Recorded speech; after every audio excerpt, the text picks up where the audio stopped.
एक isekai anime normally start truck accident, दूसरे world में टेलीपोर्ट या कोई गॉडेस का हीरोइक पावर देने से स्टार्ट होती है। उस हीरो को सभी लोग पसंद करते हैं, उसके पास एक हारेम लाइफ होती है और माकोटो ने भी कुछ ऐसा ही सोचा था। पर ये रहे उसके हीरोइंस, ये है विलेज और ये है एडवेंचर्स, और ऊपर से लाइफ बिल्कुल ही झंड बन चुकी है और उसके लक के भी लगे पड़े हैं। ये सब शुरू हुआ एक नॉर्मल डे से, जहाँ माकोटो स्कूल गया था, वहाँ पर आर्चरी प्रैक्टिस करी और फिर घर आकर नहाया, बुक रीडिंग करी। पर अचानक वो एक अजीब से स्पेस में आ गया। सामने एक चमकती हुई चीज आई और कहा कि अगर मैं कहूँ कि मैं गॉड हूँ तो क्या मानोगे? माकोटो कहता है कि बिल्कुल नहीं। तो गॉड कहते हैं कि उसे अनदर वर्ल्ड भेजा जा रहा है, इसलिए सिग्नेचर करके वह कंसेंट दे दे। माकोटो कहता है कि ऐसे अचानक आखिर वह अनदर वर्ल्ड में जा ही क्यों रहा है?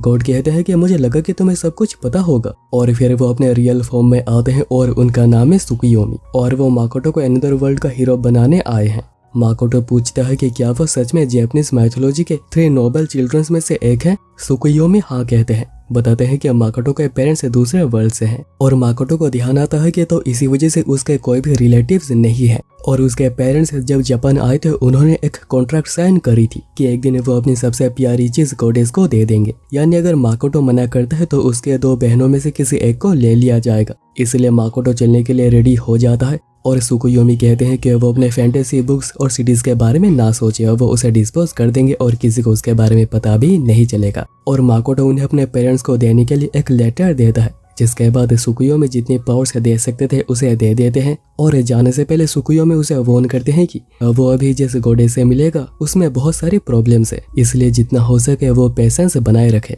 और माकोटो भी कहता है कि वो रखेगा और वो उन्हें पूरी तरह से एक्सेप्ट भी करेगा। और फिर माकोटो दूसरे वर्ल्ड में आ जाता है और गॉडेस कहती है कि इस वर्ल्ड के डीमन और स्पिरिट्स कुछ भी कर रहे हैं और उनके साथ डील करने ही उसे समन किया गया है। पर गॉडेस हंसने लगती है, कहती है कि क्या तुम उन्हीं के बेटे हो? कितने बदसूरत दिखते हो, तुम्हें देखकर मुझे उल्टी आ रही है। माकोटो कहता है कि पर आपने ही तो मुझे समन किया था। तो गॉडेस कहती है कि तुम्हारी वॉइस कितनी घटिया है और वैसे भी मुझे दूसरे हीरोज मिल चुके हैं, इसलिए तुम्हारे जैसे गंदगी की यहाँ पर कोई भी जरूरत नहीं है। तुम्हें इस वर्ल्ड के एक कोने में भेजना ही सही होगा। और वो पावर देना तो नहीं चाह रही थी, पर वो उसे लैंग्वेज की एबिलिटी देती है, जिससे कि वो हर स्पीसीज के लैंग्वेज समझ पाएगा, बस ह्यूमंस की लैंग्वेज को छोड़कर। और वो उसे इस वर्ल्ड से दूसरे वर्ल्ड में भेज देती है, कहती है कि पता नहीं तुम इतने ऊपर से गिरने के बाद भी जिंदा बच पाओगे या नहीं। और वो माकोटो को काफी ऊपर से नीचे गिरा देती है। तभी सुकुयोमी उसकी हेल्प के लिए आते हैं और उसे वहीं पर फ्रीज कर देते हैं। कहते हैं कि उन्हें आइडिया ही नहीं था कि गॉडेस इतनी ज्यादा वायलेंट हो जाएगी। उसे जहाँ रहने के लिए भेजा जा रहा है वो काफी हार्श और बंजर जगह है, जहाँ गॉड्स की कोई भी प्रोटेक्शन नहीं होती। पर उनके वर्ल्ड में माकोटो के बॉडी पर काफी स्ट्रेन पड़ती, पर यहाँ पर ऐसा नहीं होगा, यानी यहाँ पर उसकी ताकत ज्यादा होगी। पर सुकुयोमी अब ज्यादा बात नहीं करते, क्योंकि इस कम्युनिकेशन में उनकी पावर बहुत ही ज्यादा कंज्यूम हो रही है और अभी उन्हें इस पावर को रिस्टोर करने में कुछ सेंचुरीज तक सोना पड़ेगा। पर अभी माकोटो एक हीरो नहीं रहा, तो वो यहाँ पर खुलकर जी सकता है, उसे यहाँ पर पूरी फ्रीडम है। और ये कहने के बाद माकोटो नीचे लैंड करता है और उसे कुछ भी नहीं हुआ था, जिसके बाद माकोटो लगातार 3 दिन तक चलता रहता है, पर उसे बस पहाड़ के अलावा और कुछ मिलता ही नहीं है। और लगातार 3 दिन तक ना खाना खाने की वजह से उसे कमजोरी महसूस हो रही थी, पर वो अभी मूव कर पा रहा है। और अभी रात को माकोटो अभी आगे बढ़ रहा था और सोच रहा था कि यहाँ पर कोई इवेंट आकर क्यों नहीं हो रहा, वो यहाँ पर बिल्कुल ही अकेला पड़ गया है। पर तभी उसे एक लड़की की आवाज आती है जो कि हेल्प के लिए प्रे कर रही थी। माकोटो जल्दी से वहां पर भाग कर जाता है और देखता है कि ये तो एक 2-हेडेड डॉग था, जो कि एक पिग लेडी पर हमला कर रहा था उसे खाने के लिए। डॉग कहता है कि आखिर तुम कौन हो? तो माकोटो कहता है कि मैं हूँ माकोटो दी ह्यूमन और तुमसे मिलकर काफी खुशी हुई। और ये कहने के बाद वो उसे एक ऐसा किक मारता है कि वो बिल्कुल ही उसके आर पार हो जाता है और वहीं पर डॉग की डेथ भी हो जाती है। माकोटो तो खुद भी हैरान हो गया था कि आखिर वह इतना पावरफुल कैसे है, आखिर ये सब कैसे हो गया। और ये देखकर वो पिग लेडी भी काफी डर गई थी और वो माकोटो से भी काफी डर रही थी और वह वहां से जाने की कोशिश कर रही थी। पर तभी माकोटो बात करने आ जाता है। पिग लेडी समझ नहीं पा रही होती है कि आखिर एक ह्यूमन उसके बातें समझ कैसे पा रहा है। और माकोटो को याद आता है कि ये उस गॉडेस की एबिलिटी की वजह से हो रहा होगा कि वो सभी स्पीसीज के लैंग्वेज समझ पाएगा, बस इंसानों के लैंग्वेज को छोड़कर। पर पिग लेडी उसे इतनी ज्यादा डरी हुई थी कि वो बस उसके बातों पर हाँ हाँ कर रही थी। माकोटो पूछता है कि यहाँ पर आसपास कोई विलेज है? तो लेडी कहती है कि यहाँ पर आसपास कोई भी ह्यूमन विलेज नहीं है, क्योंकि ये एक वेस्टलैंड है और वैसे वो एक हाईलैंड ऑर्क है और उसका नाम है एमा। और अभी एमा डिवाइन माउंटेन की ओर जा रही है ताकि वो खुद को सीन को सेक्रीफाइस कर सके। कुछ सालों से उनके विलेज पर बहुत ही घना फॉग बना हुआ है, जिसकी वजह से फार्मिंग बिल्कुल ही खत्म हो चुकी है। पर जब भी सीन को सेक्रीफाइस दिया जाता है तब तक फॉग थोड़ी हटती है और उनका काम बन जाता है। और आज है एमा की बारी सेक्रीफाइस देने की। पर एज ए थैंक्स वो माकोटो को अपने विलेज चलने के लिए कहती है, जहाँ पर के वो अपने थकान मिटा सकता है। माकोटो सोचता है कि ये कितनी अच्छी है और वो उसे बचाना चाहता है, पर इससे तो वो उसके हीरोइन बन जाएगी। पर नहीं, वो ऐसा नहीं चाहता। पर वो इसके बाद उसके विलेज आ जाता है, जहाँ पर कि 3 दिन के बाद उसे फाइनली खाना मिलता है। और ऑर्क सोच रहे होते हैं कि ह्यूमंस तो बड़े ही क्रूएल होते हैं, पर ये तो ऐसा नहीं लग रहा। लगता है कि इसमें डेमी ह्यूमंस का ब्लड है। माकोटो नोटिस करता है कि एमा मैजिक का यूज कर रही थी, जो कि यहाँ पर बड़ा ही नॉर्मल है। पर माकोटो को मैजिक का एम भी नहीं आता, इसलिए वो एमा को उसे सिखाने के लिए रिक्वेस्ट करता है। एमा पहले उसे चैंटिंग बताती है, जिससे कि वो फायर क्रिएट करती है। और माकोटो भी देखकर ऐसा ही करता है और उसके फायर कुछ ज्यादा ही बड़ी बनती है। और फिर एमा के कहने पर वो इस फायर को एक फायर बॉल में कन्वर्ट करता है और उसे टारगेट पर अटैक करता है, जो कि कुछ ज्यादा ही पावरफुल था और उसने बहुत ही इजीली कर लिया था, जो देखकर एमा बिल्कुल ही सरप्राइज थी। एमा पूछती है कि आखिर उसका लेवल क्या है, पर माकोटो को तो पता ही नहीं था कि यहाँ पर लेवल जैसा भी कुछ होता है। इसलिए एमा उसका लेवल चेक करने का डिसाइड करती है। सोच रही थी कि वो 200 या 300 लेवल का तो होगा ही, पर वो जैसे ही चेक करते हैं पता चलता है कि वो तो लेवल 1 का है, जिससे कि माकोटो का दिल ही टूट गया था। पर एमा उसे कुछ और स्पेल्स सिखाने की बात करती है। और अभी नेक्स्ट डे एमा जब माकोटो को उठाने के लिए आती है, तब तक माकोटो वहां से स्पेल्स के लिस्ट और इक्विपमेंट्स जो कि एमा ने उसे दी थी वो लेकर चला आया था। और उसने एक लेटर पीछे छोड़ी थी कि वो सिन से फाइट करने के लिए गया है। माकोटो सोचता है कि अगर वो सिन को हराने के बाद गायब हो जाता है तो वह वेडिंग प्रॉब्लम से बच जाएगा। वैसे वो बातों से काम करवाना चाहेगा, पर अगर ऐसा नहीं हुआ तो उसे फाइट करनी ही पड़ेगी। पर उससे पहले माकोटो थोड़ी प्रैक्टिस करने की सोचता है और वो एक फायर एरो एक गेट पर यूज करता है, जिससे कि वो ब्लास्ट ही हो जाता है। पर माकोटो ने ऐसा नहीं सोचा था और वो काफी घबरा गया था और वो भागा जाता है सॉरी कहने। पर वो वहां पर पहुंच के देखता है कि ये तो कुछ बुरे डीमंस थे, जो सीन का नेम यूज करके और को सेक्रीफाइस के नाम पर उन्हें खाते थे। पर माकोटो के हमले से वो सभी यहीं पर ही मारे ही जाते हैं। पर वो ये कहकर जाते हैं कि अभी उसे सीन के गुस्से का सामना करना पड़ेगा। इतने में वो जगह बिल्कुल रेड फॉग से भर जाती है और एक बड़ा सा ड्रैगन वहां अपीयर होता है। माकोटो सोच रहा था कि फोकलोर के हिसाब से तो सीन एक जायंट क्लाम होना चाहिए था, पर लगता है कि इस इसेकाई वर्ल्ड में सब कुछ ही अलग है। तभी सीन हमला करने लग जाता है तो माकोटो पहले तो हमलों को डॉज करता है, पर मिस्ट यानी फॉग बढ़ती ही जा रही थी। पर माकोटो सीन के प्रेजेंस को सेंस करना शुरू करता है और इस घने मिस्ट में भी वो उसके हमलों को डॉज कर पाता है। पर अभी सीन को भी इस घने मिस्ट में कुछ भी दिखाई नहीं दे रहा था, जबकि माकोटो सेंसेस का यूज करके सब कुछ देख पा रहा है और वो इसलिए फायर स्पेल्स का यूज करता है। पर सीन कहता है कि इससे उसे कुछ भी नहीं होगा। पर स्पेल के लगते है वो इंजर्ड हो गया था, पर वो सोच रहा था कि मैं तो फायर रेजिस्टेंट हूँ, तो आखिर यह कैसा हो गया। तभी माकोटो उसे लगातार 2 पावरफुल पंचेस मारता है और सीन सोचने लग जाता है कि आखिर ये क्या है, मैं तो इनविंसिबल हूँ। पर तभी माकोटो उसे बहुत ही पावरफुल अपरकट का यूज करके डाउन कर देता है। पर तभी अचानक सीन उसे एक बैरियर में बंद कर देता है। कहता है कि वो इस मेमोरी इल्यूजन की वजह से हैप्पीनेस में खो जाएगा। और माकोटो देखता है कि वो आर्चरी प्रैक्टिस कर रहा होता है और तभी उसके जूनियर हासेगावा आती है और कहती है कि वो उसे लाइक करती है और वो उसे डेट करना चाहती है। पर माकोटो सोच रहा था कि कैसे, वो तो ना ही दिखने में अच्छा है और ना ही वो हाइट में सेम है। माकोटो समझ नहीं पा रहा था कि आखिर वो इतनी अचानक क्या आंसर देगा। तो हासेगावा कहती है कि वो कुछ समय के लिए ट्राई कर सकते हैं और माकोटो को उससे प्यार हो ही जाएगा। और माकोटो भी इनकी वजह से उसे मना नहीं कर पा रहा था। पर ये सारी मेमोरीज सीन भी देख रहा था और उसे पता चल जाता है कि ये तो दूसरे वर्ल्ड का है और उसके मेमोरीज इतनी ज्यादा फैसिनेटिंग है कि वो इनके बारे में और भी ज्यादा जानना चाहता है। यहाँ पर हासेगावा रिक्वेस्ट कर रही होती है कि वो प्लीज एक्सेप्ट करे, वो दोनों काफी मजे करेंगे। पर माकोटो सोच रहा होता है कि नहीं, ये रियल नहीं है, उसने हासेगावा को रुला दिया था। और माकोटो अभी तक समझ गया होता है कि सुकुयोमी ने उसे ऐसे पावर से दी है जिससे वो अपने आसपास एक स्पेस में चीजों को मैनिपुलेट कर सकता है और वो इसी का यूज करके खुद के पावर को बढ़ाता है और सीन के इस बैरियर को बिल्कुल ही क्रैश कर देता है। पर देखता है कि सीन तो मेमोरीज को देखकर बिल्कुल कुत्ता बना हुआ था। सीन खुद को इंट्रोड्यूस करता है और कहता है कि वो ग्रेटर ड्रैगन है और वो इनविंसिबल है। और माकोटो भी उसे खुद का नाम बताता है और ये भी कि वो दूसरे वर्ल्ड से यहाँ पर आया है। और तभी सीन उसके साथ एक कॉन्ट्रैक्ट बनाने की बात करती है जिससे कि दोनों को ही फायदा होगा। वो माकोटो का कंपेनियन बनेगा और उसे कोई भी प्रॉब्लम नहीं होगी। इसके बदले सीन उसके मेमोरीज को देखेगा जिसमें कि उसे काफी ज्यादा इंटरेस्ट है और इसीलिए माकोटो भी इस कॉन्ट्रैक्ट के लिए मान जाता है। पहले वो 50-50 से शुरू करते हैं पर काम बनता है 80-20 पर। और अभी सीन बेसिकली माकोटो का स्लेव बन चुका है और कॉन्ट्रैक्ट पूरा हो जाने के बाद सीन का अपीयरेंस भी चेंज हो गया था और वो एक लड़की बन गई थी। यानी सीन एक लड़का नहीं लड़की है और वो उसके मेमोरीज को देखने के बाद वो अभी एक समुराई बनना चाहती है।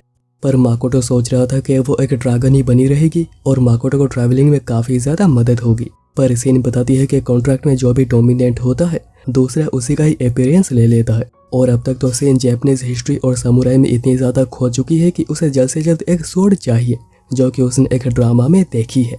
माकोटो फिर पूछता है कि क्या वो अपने आउटफिट चेंज नहीं कर सकती, क्योंकि उसे समझ नहीं आ रहा है कि आखिर वो कहाँ देखे। और वो इतनी ज्यादा मैस्कुलिन है कि वो जहाँ पर देख रहा है उसे वहीं पर बस एब्स ही नजर आ रहे हैं। सीन तब कहती है कि इस मिस्ट के उस पर एक डेमी प्लेन है जो कि सीन कंट्रोल करती है, जहाँ पर मिस्ट गेट के थ्रू ही आया जाया जा सकता है।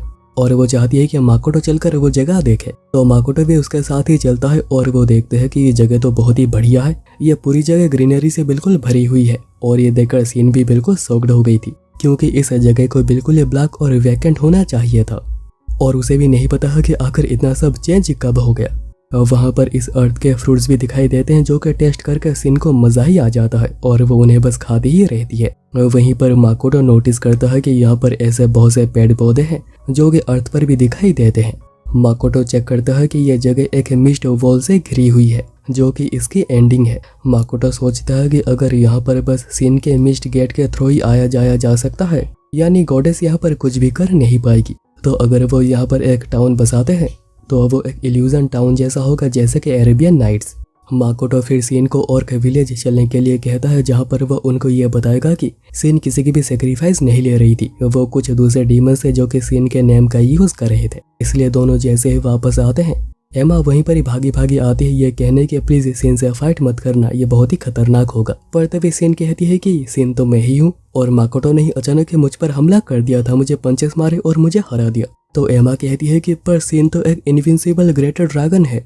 तो फिर सीन उसे कॉन्ट्रैक्ट की बात बताती है जिसकी वजह से उसकी अपीयरेंस चेंज हो गई है और वो एमा को अपने कुछ स्केल्स भी देती है ताकि उसे भरोसा हो जाए कि यह वही ड्रैगन है। इसके बाद तीनों ही विलेज आ गए होते हैं और अभी इसके बाद तीनों ही विलेज आ गए थे जहाँ पर के सभी लोग खुशी से पार्टी कर रहे थे, क्योंकि अभी उनके विलेज पर और कोई खतरा है ही नहीं और इसे एमा भी काफी खुश थी। और अभी सीन तो यहाँ पर आने के बाद बस ड्रिंक ही करे जा रही है। एमा तब माकोटो को उसे और उसके विलेज को सेव करने के लिए शुक्रिया कहती है, पर माकोटो कहता है कि तुमने भी तो मुझे मैजिक सिखाया था।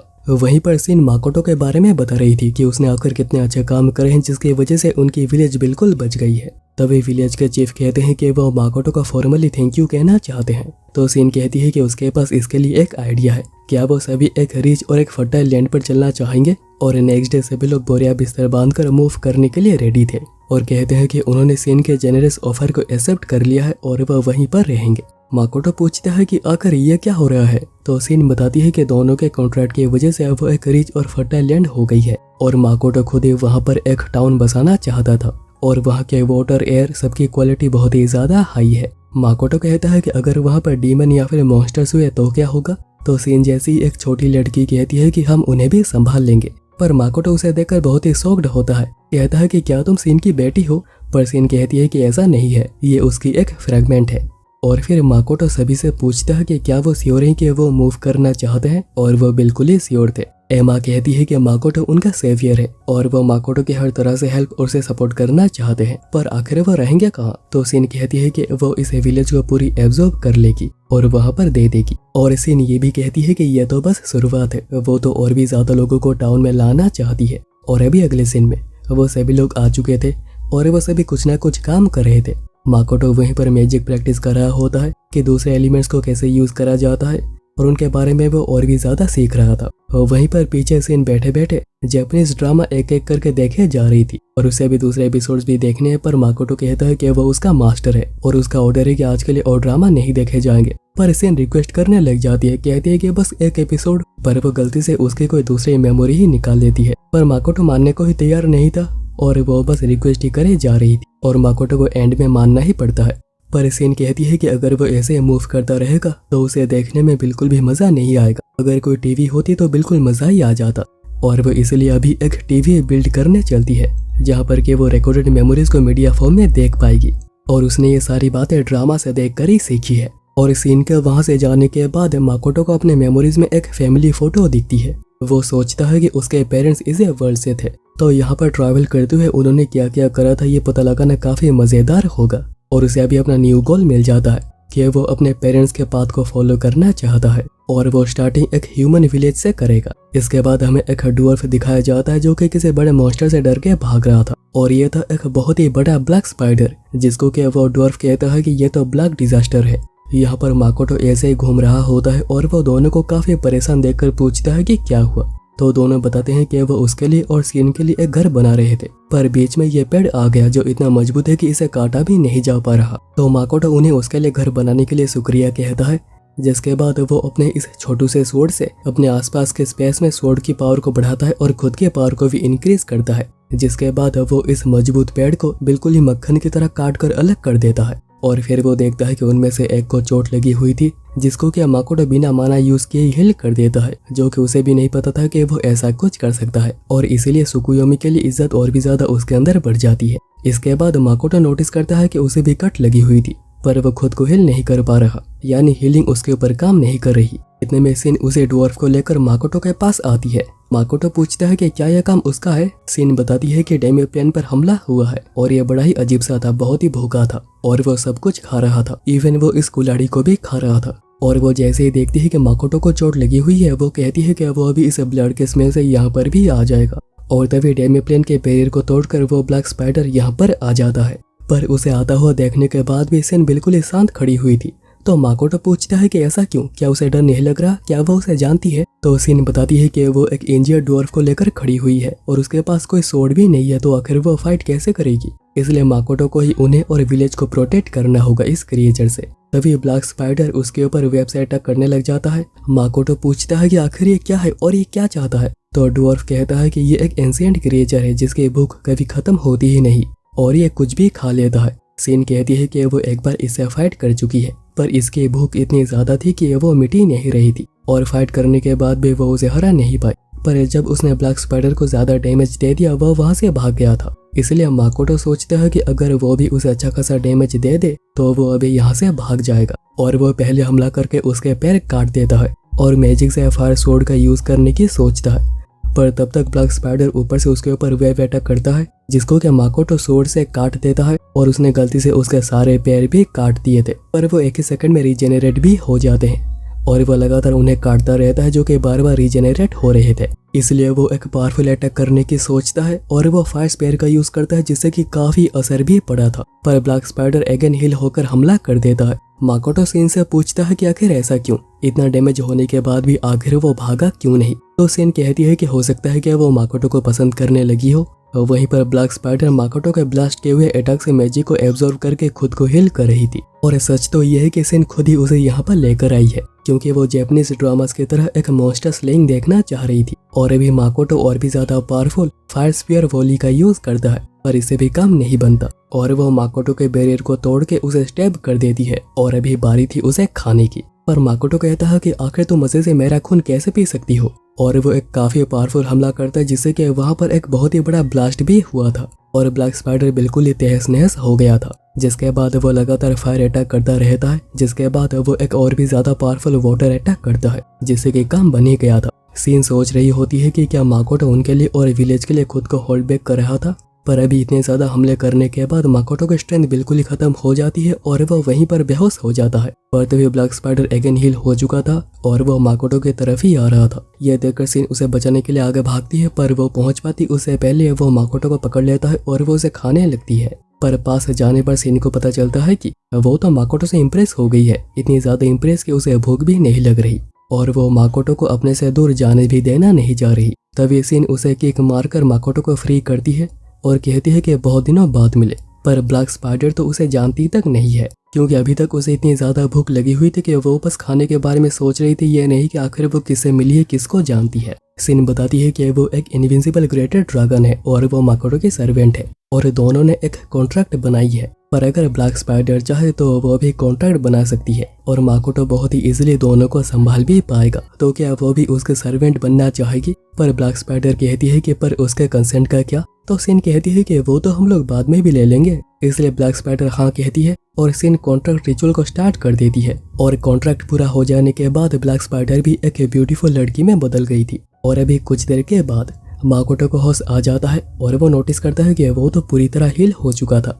और उसके सामने ब्लैक स्पाइडर बैठी हुई थी, पर वो उसे पहचान नहीं पाता। ब्लैक स्पाइडर कहती है कि वो अपने बॉडी और सोल उसे ऑफर करती है और पूरी जिंदगी वो उसे सर्व करेगी। पर माकोटो सोच रहा होता है कि आखिर ये कौन है, पर जो भी है बहुत ही क्यूट है, पर पता नहीं क्यों इसे देखने के बाद मुझे कुछ भी ठीक नहीं लग रहा। ब्लैक स्पाइडर फिर बताती है कि आखिर कैसे सिन और एमा ने हेल्प करके उसे हील किया है। माकोटो कहता है कि वो तो ठीक है, पर तुम कौन हो? तो ब्लैक स्पाइडर बताती है कि वो ब्लैक स्पाइडर है और ये अपीयरेंस उसके साथ कॉन्ट्रैक्ट में आने के बाद चेंज हुई है और वो अपनी सोल और बॉडी उसे ऑफर करती है। माकोटो कहता है कि क्या कॉन्ट्रैक्ट के लिए एक कंसेंट नहीं चाहिए होता? तभी सीन और डॉर्फ आते हैं और माकोटो गुस्सा करता है कि उसे बिना बताए आखिर ये कॉन्ट्रैक्ट क्यों किया गया। तो सीन कहती है कि ये एक स्पाइडर के फॉलो करने से तो बेहतर ही है जो कि ऐसे डॉर्फ विलेज से आते हैं जो कि फेमस है सेक्रेट और नोबल आर्टिफैक्ट्स बनाने के लिए। और यह है एल्डर डॉर्फ बेरेन। बेरेन बताते हैं कि माकोटो के उस स्पाइडर को हराने से वो और उनका विलेज बच गया है और सिन ने उसे ये बताया है कि इस लड़की पर कोई कर्ज था जो कि अभी टूट चुका है और वो अगेन नॉर्मल हो गई है। और सिन ने ऐसा इसलिए कहा ताकि उसे कॉन्ट्रैक्ट वगैरह समझाना ना पड़े। और अभी बेरेन रिक्वेस्ट करते हैं कि माकोटो उन्हें और उनके विलेज को यहाँ पर रहने की परमिशन दे, जो कि माकोटो तुरंत ही दे देता है। पर सिन कुछ कंडीशंस रखती है कि उन्हें आर्मामेंट्स यानी हथियार प्रोवाइड करने होंगे, फ्यूचर में टैक्स भी देना होगा और माकोटो को उनका लीडर मानना होगा। और बेरेन भी सारी कंडीशंस पर एग्री करते हैं, पर यह भी कहते हैं कि उन्हें 2 दिन लग जाएंगे सभी लोगों को कन्विंस करके यहाँ पर लाने में। तो सिन उन्हें अपने दोस्त कैल से देती है ताकि वो जल्द से जल्द ये काम कर दे। और अभी क्योंकि माकोटो अपने पेरेंट्स का पाथ फॉलो करना चाहता है इसलिए वो बीच बीच में निकल आता है ह्यूमन विलेज ढूंढने। और आज फाइनली उसे एक विलेज दिख जाती है, पर तभी सिन उसे कुछ जरूरी चीज के लिए वापस बुला लेती है। और ये जरूरी चीज ये है कि वो दोनों चाहती है कि माकोटो उन दोनों को एक एक नाम दे। तो माकोटो कहता है कि सिन तुम्हारे नाम में क्या बुराई है, यह तो काफी अच्छा नाम है। पर सिन कहती है कि नहीं, उसे एक नया नाम चाहिए जो कि वो देगा। और ब्लैक स्पाइडर भी यही कहती है। माकोटो कहता है कि कालू कैसा रहेगा, तो वो तो गुस्सा हो जाती है। और सिन भी कहती है कि पहले उसका नाम चाहिए। माकोटो कुछ देर तक सोचता है पर उसे कुछ अच्छा सूझ नहीं रहा था और बहुत देर तक सोचने के बाद वो उसे तोमोई नाम देता है जो कि एक फीमेल समुराई का है। और सिन को उसका नाम मिलते ही उसकी स्ट्रेंथ और भी ज्यादा इंक्रीज हो जाती है। तो माकोटो कहता है कि ये तो तुम्हें मुझे पहले बताना चाहिए था। तब ब्लैक स्पाइडर कहती है कि पतिदेव अभी मेरे नाम की बारी। तो माकोटो पूछता है कि ये क्या था और वैसे क्या तुम्हारे नाम पर भी कोई कंडीशन है? तो वो मना करती है, वो चाहती है कि वो अपने दिल से कोई नाम दे। और माकोटो बहुत ही अच्छे से सोचकर उसका नाम मियो रखता है, जिसका मतलब 0 या फिर स्टार्टिंग को दर्शाता है। और मियो इस रूप में एक न्यू लाइफ स्टार्ट कर रही है। और अभी अगले सीन में माकोटो के सामने सभी लोग खड़े हुए थे, जिनमें से माकोटो कुछ को पहली बार देख रहा था। तोमोई और मियो पहले बता देती है कि अब से उनका नाम तोमोई और मियो है। और वो माकोटो का नाम भी यंग मास्टर एक वोट से डिसाइड करते हैं, जिसमें कि सबसे ज्यादा चेयर यंग मास्टर के लिए ही आया था। माकोटो कहता है कि वो अपने पुराने नाम यानी माकोटो से खुश है, वो उसे बुला सकते हैं। पर लोग ही उदास हो गए थे तो उसे यंग मास्टर नाम को अपनाना ही पड़ता है। मियो फिर कहती है कि यहाँ पर न्यू स्पीसीज रहने के लिए आए हैं जिनसे माकोटो को मिलना चाहिए। पहले बेरेन उनके विलेज चीफ एल्ड से माकोटो को मिलवाते हैं। एल्ड कहते हैं कि माकोटो बस थोड़ा बहुत ही ह्यूमन दिखता है और वो एक ह्यूमन को सर्व नहीं कर सकते। और वो माकोटो से ये भी पूछते हैं कि क्या वह गॉडेस के कहने पर यहाँ पर कोई मिशन पर आया है। पर माकोटो गॉडेस का नाम सुनते ही गुस्सा हो जाता है, कहता है कि उसने मुझे ह्यूमिलिएट किया था, मेरा इंसल्ट किया था, वो एक चुड़ैल है और मैं कभी उसके मिशन पर कोई काम नहीं करूंगा। और इससे एल्ड खुश भी होते हैं और वो उसे सर्व करेंगे ऐसा भी कहते हैं। तोमोई फिर अपने फॉलोअर्स मिस्ट विजर्ड से मिलवाती है जिनके पास वाटर और एयर की एबिलिटी है। और माकोटो तो जानकर शौक हुआ था कि तोमोई के भी फॉलोअर्स हैं। मियो फिर अपने फॉलोअर्स आल्की से मिलवाती है और वो भी अपने भूख से बाहर आ नहीं पा रहे थे। पर माकोटो के एसेंस यानी ब्लड और माना मिलने के बाद अभी वो सब भी ठीक है और ये भी खुद को रीजेनरेट कर सकते हैं। और मियो उन्हें कह देती है कि अभी उन सभी को अपनी सोल और बॉडी माकोटो को ऑफर करनी होगी और अगर उन्होंने ऐसा नहीं किया और कोई भी डिसरेस्पेक्ट करी तो वह उन्हें कच्चा ही खा जाएगी। माकोटो फिर सभी को एड्रेस करता है पर सोशल एंजाइटी होने की वजह से बस इतना ही कहता है कि सभी लोग यहाँ पर मिलकर रहना, कोई भी लड़ाई मत करना। और ये कहने के बाद माकोटो वहाँ से चला आता है और वो चलता है उसी ह्यूमन विलेज में जो कि उसने पहले देखी थी। और उसे विलेज के पास ही एक खूबसूरत हसीना दिखती है। तो माकोटो चलकर उसे बात करने की सोचता है, पर वो तो माकोटो को देखकर मॉन्स्टर मॉन्स्टर कहकर वहां से डर के भाग जाती है। माकोटो सोचता है कि उसने मेरे पीछे शायद कोई मॉन्स्टर देखा होगा या फिर कुछ और, जिससे कि वो डर के भाग गई। पर वो जब पीछे देखता है तो उसके पीछे कुछ था ही नहीं। माकोटो कुछ समझ नहीं पाता कि आखिर वो डर के भागी क्यों, क्योंकि उसे तो उसकी लैंग्वेज भी नहीं आती। माकोटो सोचता है कि शायद वो किसी ऐसे जैसा दिखता होगा जिससे कि वो लड़की डरती होगी। पर वो जैसे ही विलेज में एंटर करने के लिए पास आता है, देखता है कि विलेज के लोग बैटल के लिए बिल्कुल ही रेडी थे। माकोटो कहता है कि वो बस उनसे यहाँ पर मिलने आया है, पर वो तो उसकी बातें समझ नहीं पा रहे थे और ना ही माकोटो उनकी बातें समझ पा रहा था। और वो एंड में माकोटो के ऊपर एरो फायर करने लग जाते हैं और माकोटो को डर के वहां से भागना ही पड़ता है। और माकोटो को याद आता है कि गॉडेस ने उसे लैंग्वेज की एबिलिटी दी थी, पर उसमें ये भी कहा था कि वो ह्यूमंस की लैंग्वेज समझ नहीं पाएगा। और अभी इसी वजह से माकोटो कुछ भी बात नहीं कर पाया और वापस आ गया। और वहां से आने के बाद माकोटो बहुत ही उदास बैठा हुआ था। तो एमा पूछती है कि क्या कुछ हुआ है, तो माकोटो कहता है कि उसे ह्यूमन लैंग्वेज नहीं आती, पर एमा बहुत ही इंटेलिजेंट है, उसे हर लैंग्वेज आती है। तो एमा कहती है कि ह्यूमन लैंग्वेज को कॉमन कहा जाता है और इन तीनों को ही कॉमन लैंग्वेज आती है। तो माकोटो पूछता है कि पर लैंग्वेज ना आने पर हमला कर देना, यह कहाँ की बात हुई? अगर इंडिया में होता तो भी बात समझ आती। खैर, एमा कहती है कि प्रॉब्लम लैंग्वेज नहीं है। माकोटो कहता है कि तो क्या चेहरा? तो तोमोई हंसने लग जाती है और माकोटो उसे पीट देता है। तो तोमोई बताती है कि प्रॉब्लम उसकी माना है, जो कि एक हेज जैसी दिखती है और उसका अपीयरेंस ऐसा हो जाता है जैसे लगता है कि 4-5 डीमन किंग्स एक साथ ही आ गए हो। एमा बताती है कि अगर वो चाहे तो वो अपनी माना को सप्रेस कर सकता है। उसे माना को इमेजिन करना होगा कि वो उसके ऊपर एक ढक्कन लगा रहा है। तो माकोटो बिल्कुल ऐसा ही करता है और इमेजिन करके उसके ऊपर एक ढक्कन लगा देता है। पर इससे बस एक ही डीमन किंग जितनी पावर कम हुई थी, यानी इससे काम नहीं बनेगा। पर माकोटो हार मानना नहीं चाहता और कहता है कि वो कॉमन लैंग्वेज को मास्टर करेगा। दूसरा, वो कुछ वेपन रखेगा और एक मास्क लेगा, क्योंकि उसका चेहरा विलेज के लोगों ने देख लिया है और हो सकता है कि उसे देखते ही वो उसे पीटने लगे। और अभी एक हफ्ते के बाद माकोटो ने बहुत ही मेहनत करी है कॉमन लैंग्वेज को सीखने के लिए, पर वो अभी बस रीड और राइट ही कर पाता है, पर उसे नॉर्मली सही से बात करनी नहीं आती। और अभी 2 हफ्ते के बाद एक डॉर्फ रुगुई उसके कहने पर एक माना सप्रेशन रिंग देता है, जो कि कोई भी पहनते ही उसके माना सप्रेस हो जाएगी और इतनी ज्यादा हो जाएगी कि उसके डेथ तक हो सकती है। पर माकोटो जैसे रिंग को पहनता है वो रिंग ही टूट जाती है और रुगुई ठान लेता है कि वो अभी कुछ ऐसा बनाएगा जिसको पहनते ही माकोटो की डेथ हो जाए। और अभी 1 महीने के बाद मियो उसे पढ़ा रही होती है, पर अभी भी उसे सही से पढ़ना नहीं आ रहा। तभी डॉर्फ रुगुई एक और रिंग लेकर आता है, जो कि माना एब्जॉर्ब करती है और उसे कंप्रेस भी करती है।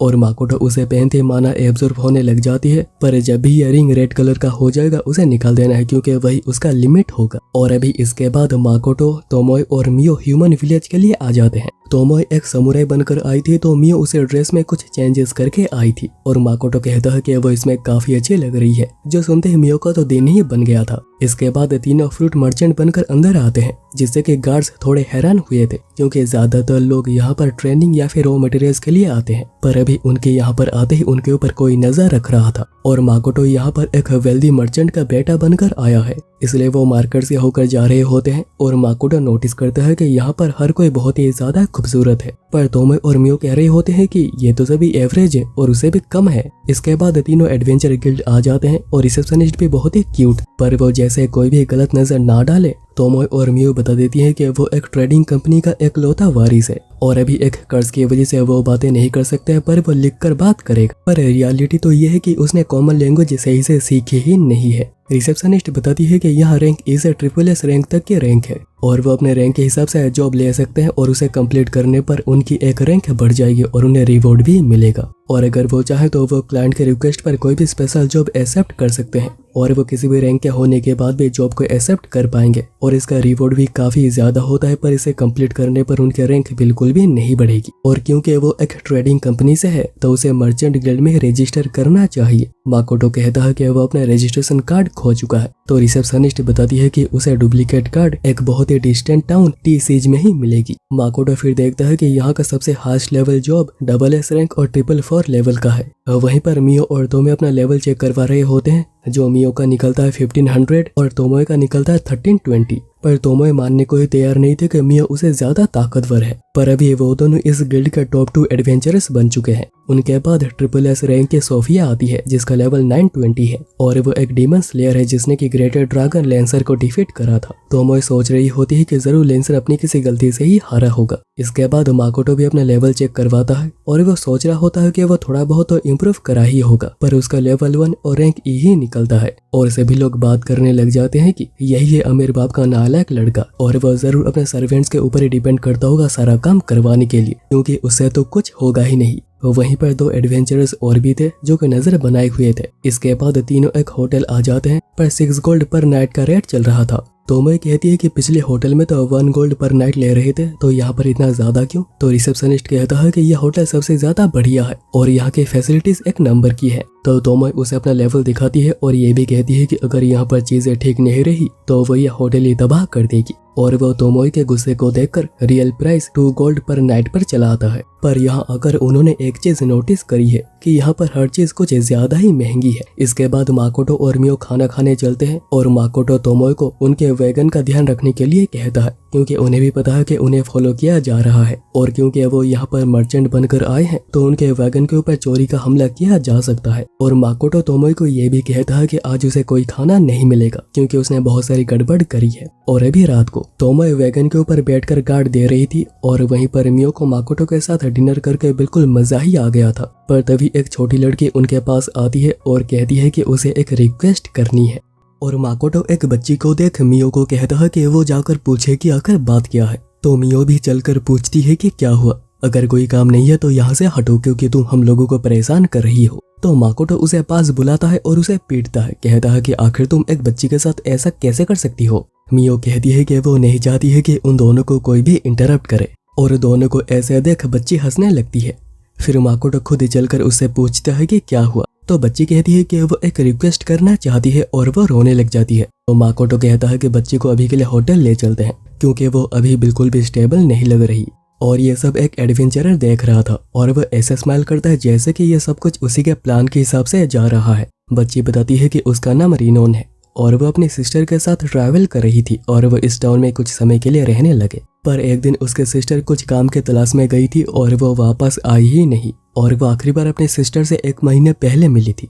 और रेंट ना देने की वजह से रिनोन जिस घर पे रह रही थी वहां से भी उसे निकाल दिया गया। माकोटो सोच रहा होता है कि ये टाउन कुछ फिजी लग रहा है। वहीं पर कुछ लोग उनके माल को लूटने आ रहे थे, पर तभी तोमोए पीछे से आकर सभी को बड़ी आसानी से डोमिनेट करने लगती है और वो इतनी स्पीड से मूव कर रही थी कि उन्हें कुछ पता ही नहीं चल पाता और दोनों तो बीच से ही बिल्कुल कट जाते हैं। पर तोमोए को खुद ही नहीं पता था कि उसके ब्लेड इतनी ज्यादा शार्प है। बाकी जो भी बचे थे वो डर के भाग जाते हैं, पर तोमोए एक को पकड़ लेती है ताकि वो पूछताछ कर सके। पर माकोटो गुस्सा था कि उसने कुछ ज्यादा ही कर दिया, पर बाद में मियो ने सबको खाकर सब कुछ संभाल लिया। और अभी चेक करने पर माकोटो को पता चलता है कि यह तो एक लड़की है। तब रिनोन उसे बात करता हुआ देख पूछती है कि क्या वो बात कर सकता है। तो माकोटो अपनी ही लैंग्वेज में कहता है कि हाँ वो कर सकता है, पर रिनोन को सुनाई देता है कि वो ब्ला ब्ला ब्ला कहे जा रहा था। माकोटो फिर रिनोन को एक सर्विंग फूड जो बची हुई थी वो खाकर सो जाने के लिए कहता है। तो तोमोए का दिल ही टूट जाता है कि माकोटो ने उसके लिए कोई फूड लाया ही नहीं, जो भी लाया था उसने रिनोन को दे दिया।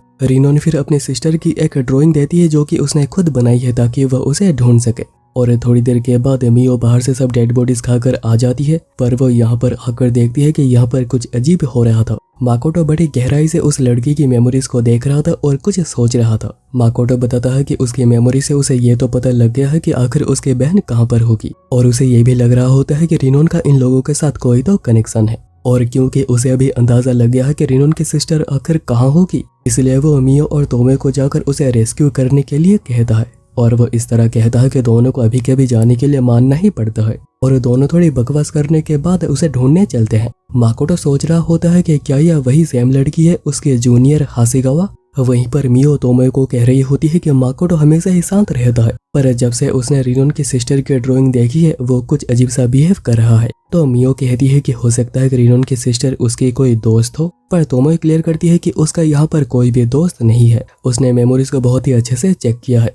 तो मियो जेलस होने लग जाती है कि तोमोए उसकी मेमोरीज को भी देख सकती है, तो आखिर उसने उसकी सारी जानकारी उसे क्यों नहीं दी। तो तोमोए कहती है कि ये तो तुम्हें खुद ही ढूंढना होगा और वैसे भी अभी उनका मिशन है रिनोन की सिस्टर को ढूंढना, वरना माकोटो उनको बिल्कुल भी नहीं छोड़ेगा। और अभी नेक्स्ट डे माकोटो रिनोन को लेकर मार्केट आया हुआ था और उसे बताता है कि तोमोय और मियो उसके सिस्टर को रेस्क्यू करने के लिए गए हुए हैं। पर रिनोन थोड़ी उदास लग रही थी क्योंकि उसके सिस्टर ने डेट लिया था जिसको वो रिपे कर देगी ऐसा सोची थी, पर वो किसी रीजो को डिफीट ना कर पाई और अभी कर्ज इतना ज्यादा बढ़ गया था कि वो रिनोन को कहती है कि वो टीसेज सिटी चली जाए और वो जा नहीं सकती है क्योंकि उसे यहीं पर रहकर डेट को पे ऑफ करना होगा। इसके बाद रिनोन ने भी जाने का डिसाइड किया, पर वो उस लड़के के हाथों पकड़ी जाती है जिसे कि हम लोगों ने पहले भी देखा था। जिसके बाद हम लोग रिनोन की सिस्टर को एक बंद कमरे में कैद हुआ देखते हैं। उनकी फैमिली जनरेशन से एडवेंचरर रही है, पर एक बार उनका कोई रिलेटिव एक मॉन्स्टर से हारने के बाद फैमिली ट्रेजर शॉर्ट स्वॉर्ड को हार गया था और अपने फैमिली के ओनर को वापस हासिल करने के लिए वो यहाँ पर आई थी।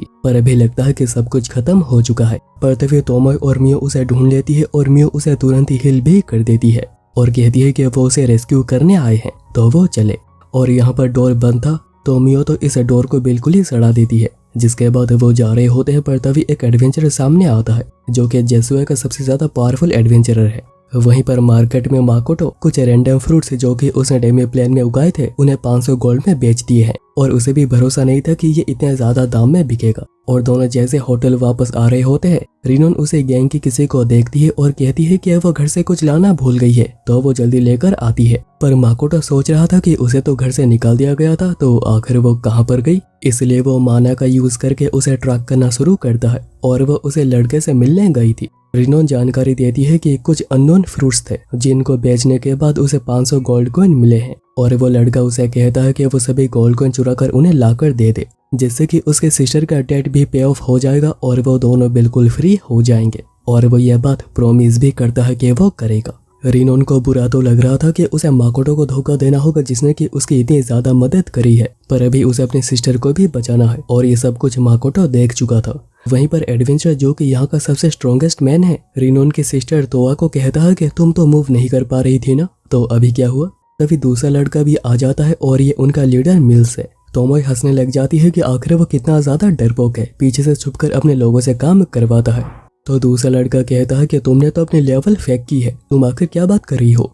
अगर तुम फेक ना करी होती तो अभी तक तुम्हें एक ह्यूमन लाइक डेमी ह्यूमन को मारने के लिए भेज दिया गया होता जिसके पास हॉरिफाइंग माना है। तो दोनों कहने लगती है कि हम उसे हरा नहीं पाएंगे क्योंकि उन्हें तो पता है कि वो तो माकोटो था। मिल्स तब दोनों को उन्हें ज्वाइन करने का ऑफर देता है, इससे उन्हें पैसे भी मिलेंगे और काफी फेम भी मिलेगा, पर दोनों मना कर देती है।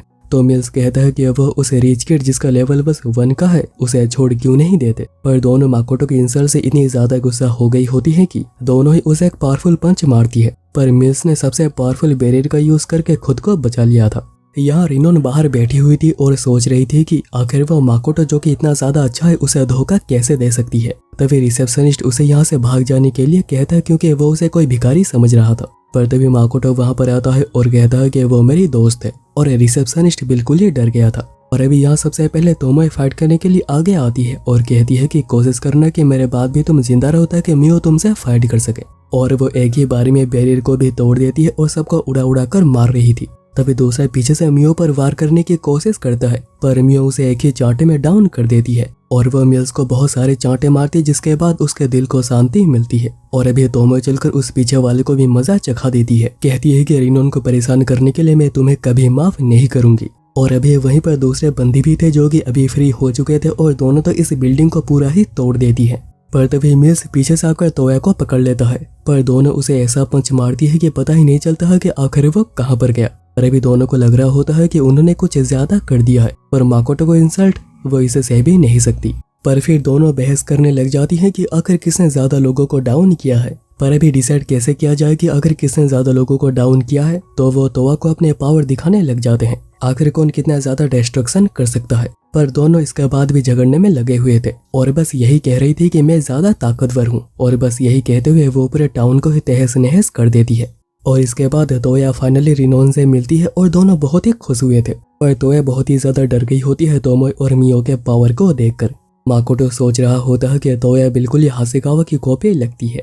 इसके बाद दोनों थके होने की वजह से सो जाती है और फिर माकोटो दोनों को बांध देता है और वह अपने साथ ही एरो लेकर आया हुआ था और कहता है कि तुम दोनों ने तोया को रेस्क्यू करके बहुत ही बढ़िया काम किया है, पर शहर को तबाह करना आखिर किसने कहा था। और वो दोनों को एरो मारकर उड़ा ही देता है और पता ही नहीं कि अभी दोनों जाकर कहाँ गिरेंगी।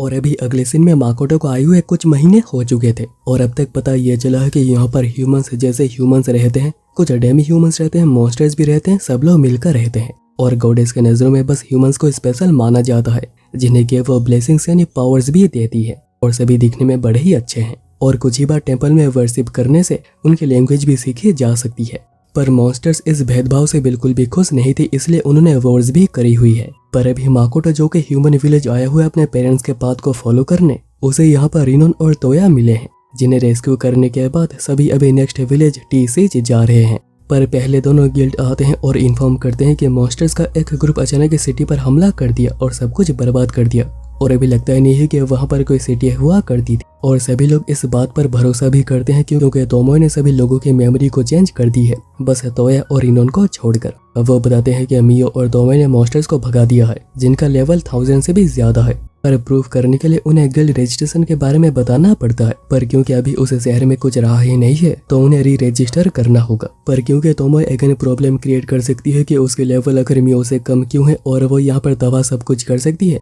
माकोटो तोमोए को कहता है कि उसकी और मियो की वजह से ज़ेत्सुया शहर बिल्कुल ही डिस्ट्रॉय हो गई है। और क्योंकि तोमोए मानना नहीं चाहती है कि उसके लेवल मियो से कम है, तो क्यों ना वो समुराई एरेंटी बने, यानी जो अकेले में ट्रेनिंग करते हैं और स्किल्स को इम्प्रूव करने के बाद ही वापस आते हैं। तो तोमोए सोचती है कि अगर ऐसा हुआ तो मजा ही आ जाएगा और इससे माकोटो और मियो दोनों ही इम्प्रेस हो जाएंगे। इसलिए वो इस बात को मान लेती है और समुराई एरेंटी बनने के लिए चलती है। और मियो सोच रही होती है कि अगर यहाँ पर तोमोए ना होगा तो वो और माकोटो बिल्कुल ही अकेले होंगे। पर इसके बाद वो सभी मिलकर कहीं पर जा रहे थे। रिनोन कहती है कि माफ करना, मुझे पता है कि तुम उसकी गर्लफ्रेंड हो, पर हम लोग तुम दोनों के बीच में आ गए।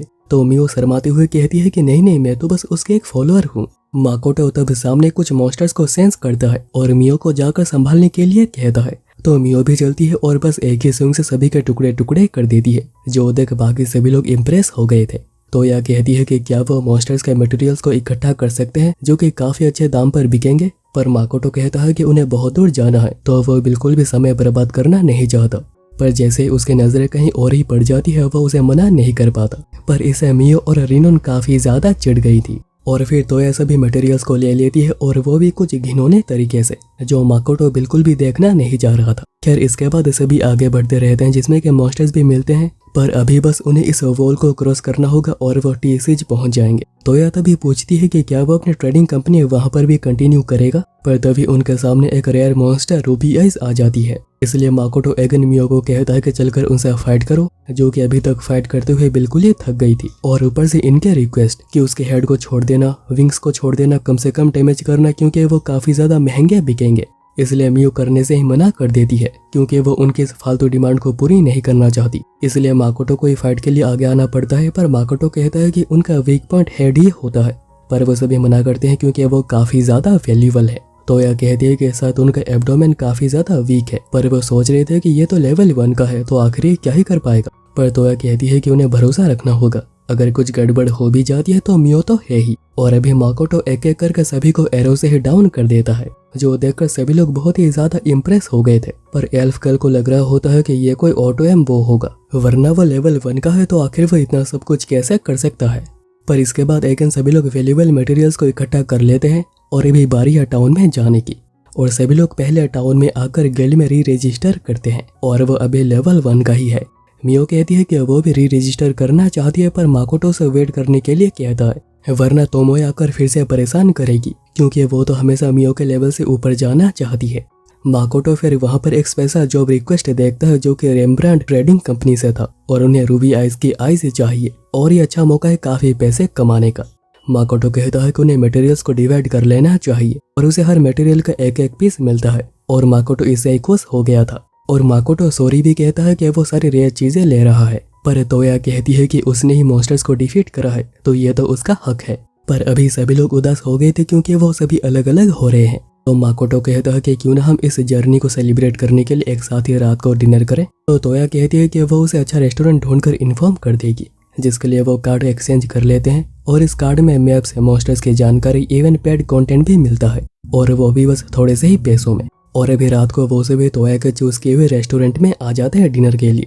और यहाँ का खाना खाकर माकोटो को बिल्कुल मजा ही आ जाता है। वैसे इसका नाम लुइजा है। लुइजा कहती है कि उसे माकोटो से कोई अटैचमेंट महसूस नहीं हो रही, पर वह उसके बॉस किस को देखकर काफी इम्प्रेस हुई है। तभी हेजल, जो कि एक एल्केमिस्ट है, जो कि अभी तक बिल्कुल ही ड्रंक हो चुका था, पूछ रहा होता है कि वो आइस का क्या करेगा, अपने वेपन पर उसे लगाएगा। तो माकोटो बता देता है कि वो गिल्ड के एक जॉब के लिए उसे यूज करेगा। वैसे ये एक डॉर्फ है जो कहती है कि माकोटो वो यूज करने में काफी अच्छा है, तो वो काफी स्ट्रॉन्ग भी होगा, तो क्यों ना वो दोनों पंजा लगाए और देखेगी आखिर कौन जीतेगा। और माकोटो उसे इसमें बहुत ही इजीली हरा देता है, जिसमें कि उसे पावर भी लगानी नहीं पड़ती। तो यह फिर पूछती है कि क्या वो रेम्ब्रांड ट्रेडिंग कंपनी के जॉब की बात कर रहा है, क्योंकि उसने कुछ रूमर्स सुनी है जो कि बिल्कुल भी अच्छे नहीं है। और अभी डिनर के बाद दोनों वापस आ रहे होते हैं और माकोटो मियो को अकेले रूम जाने के लिए कहता है। माकोटो फिर मियो को अकेले रूम जाने के लिए कहता है और वह वागन से जाकर मटेरियल्स लेकर आएगा, क्योंकि जेट्सुआई की तरह यहाँ पर भी चोर होंगे जो कि उन्हें लूटने की कोशिश करेंगे। और उसने रूमर्स सुनी है कि जो भी उस ट्रेडिंग कंपनी का कोई भी जॉब एक्सेप्ट करता है उनके साथ बिल्कुल भी अच्छा नहीं होता, इसलिए माकोटो पहले से केयरफुल रहना चाहता है। माकोटो फिर मटेरियल्स लेने जाता है और मियो सोच रही होती है कि आज तोमो भी यहाँ पर नहीं है और वो माकोटो के साथ यहाँ पर बिल्कुल ही अकेली होगी, और वो भी पूरी रात। थोड़ी देर के बाद माकोटो वापस आ जाता है और कहता है कि वो कल सुबह डेमीप्लेन वापस जाएगा, और वो ये कहते हुए अपने कपड़े निकाल रहा होता है। और ये देखकर मियो की धड़कनें बहुत ही ज्यादा तेज हो रही थी, पर माकोटो तो फटाक से ही सो जाता है, जिससे कि मियो का दिल ही टूट जाता है। सोच रही थी कि उसे पहले दूसरे बेड को डिस्ट्रॉय कर देना चाहिए था। और अभी नेक्स्ट डे दोनों ही डेमीप्लेन वापस आ जाते हैं और माकोटो का बिहेवियर थोड़ा बदल गया होता है। कहता है कि वो टी सीज में एक ट्रेडिंग कंपनी खोलने के बारे में सोच रहा है। एमा तब कहती है कि उसका बिहेवियर आखिर चेंज क्यों हो गया है, वो यहाँ का लॉर्ड है और उसे उसी तरह से बिहेव करना चाहिए। एमा इसके बाद उसे हर स्पीसीज की रिपोर्ट देने लगती है। आल्की अभी माउंटेन्स में सेटल हो रहे हैं, जहाँ पर कि मिस्ट लिजर्ड्स और ऑर्क्स उनकी मदद कर रहे हैं और ड्वार्फ कंस्ट्रक्शन और इक्विपमेंट्स बना रहे हैं। मिस्ट लिजर्ड्स फार्मिंग और विलेज को गार्ड दे रहे हैं और ऑर्क माकोटो के लिए एक घर बना रहे हैं जो कि एक कैसल जितना ही बड़ा लग रहा है, और ये एक मीटिंग की जगह भी होगी। एमा बताती है कि ये सब कुछ माकोटो के मेमोरी को देखकर ही किया जा रहा है, जो कि तोमोए ने सेव करके उन्हें दी थी। तो माकोटो पूछता है कि तोमोए कहाँ पर है, तो एमा कहती है कि उसे नहीं पता, उसे कोई भी कांटेक्ट नहीं हो पाया है। तो वह फ्रैगमेंट से पूछती है कि क्या उसे कुछ पता है, जो कहती है कि नहीं, उसे भी नहीं पता। तभी एल्ड बड़ी तेजी से भागते हुए आते हैं, जो कि इस स्पेशल डिवाइस को दिखाने के लिए आए थे, जो कि उन्होंने खुद बनाई है और वे इसे काफी तेज जा सकते हैं। और वो माकोटो को कुछ और भी दिखाना चाहते हैं और वह उसे अपने साथ ये दिखाने लेकर आते हैं। Leather armour, scale armour, full plate armour, तो वह इनमें से क्या चूज करेगा, पर माकोटो कहता है कि उसे इनमें से कोई भी नहीं चाहिए, जिससे कि उनका दिल ही टूट जाता है। माकोटो कहता है कि वो एक मर्चेंट है तो उसे ये नहीं चाहिए, पर वह इस ट्रेंच कोट को चूज करता है। एल्ड बताते हैं कि ये तो रुगुई ने बनाई है और ये प्रोटेक्टिव गियर एक स्पेसिफाइड अमाउंट ऑफ माना को एब्जॉर्व करती है, और ये ड्रॉपनियर रिंग का एक क्लोथिंग वर्जन है, पर ये रैपिडली माना एब्जॉर्व करता है। तो माकोटो पहनते उसकी डेथ हो जाएगी, पर माकोटो इसे पहन लेता है और वो बिल्कुल ही ठीक था। रुगुई कहता है कि यह हाई फिजिकल और मैजिकल डिफेंस प्रोवाइड करती है। अगर वो इसे रिवर्स कर देता है तो इसे मोबिलिटी यानी स्पीड बढ़ जाती है, जो कि माकोटो एक बार ट्राई करता है, पर इसके बाद कोट ही फट जाती है क्योंकि वो और माना एब्जॉर्व नहीं कर पाती। तो रुगुई कहता है कि वो इस बार ऐसा कोई कोट बनाएगा जिसको पहनते ही माकोटो मारा जाए। माकोटो फिर कुछ आल्की से मिलता है जो कि खुद को ट्रांसफॉर्म करना सीख रहे थे, पर वो ज्यादा देर तक खुद को मेंटेन नहीं कर पा रहे।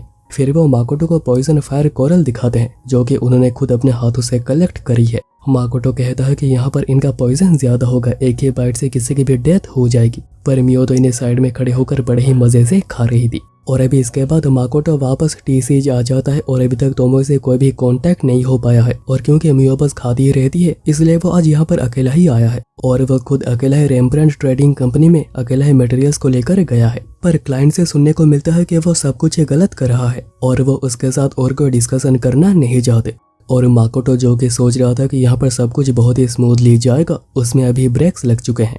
और अभी अगले सीन में एक लड़का गिल्ड में आकर रेम्ब्रांड के जॉब के बारे में पूछता है, कहता है कि किसने इस जॉब को एक्सेप्ट करी है उसकी पूरी जानकारी दो। और यहाँ पर माकोटो रेम्ब्रांड ट्रेडिंग कंपनी का ओनर पैट्रिक रेम्ब्रांड से बातें कर रहे थे। माकोटो कहता है कि वो जेट्सुए से यहाँ पर आया है और वो रैंक ई और लेवल 1 का है, और वो ये सोच रहा है कि वो यहाँ पर एक बिजनेस को सेटअप करे। पैट्रिक को लगता है कि वो यहाँ पर उनके कंपनी के साथ बस रिलेशन बनाने के लिए आया है जॉब के नाम पर, और वो इसलिए उसे कहते हैं कि उन्हें कोई बात नहीं करनी, वो जा सकता है, और उन्हें रूबी आइज की आइज ही चाहिए, जो कि एक रैंक ही कभी उन्हें ला कर दे नहीं सकता है। पर तभी माकोटो उनके सामने 2 रूबी आइज निकाल के दिखाता है, तो पैट्रिक को डाउट होने लगता है कि क्या माकोटो ने इन्हें चोरी किया है।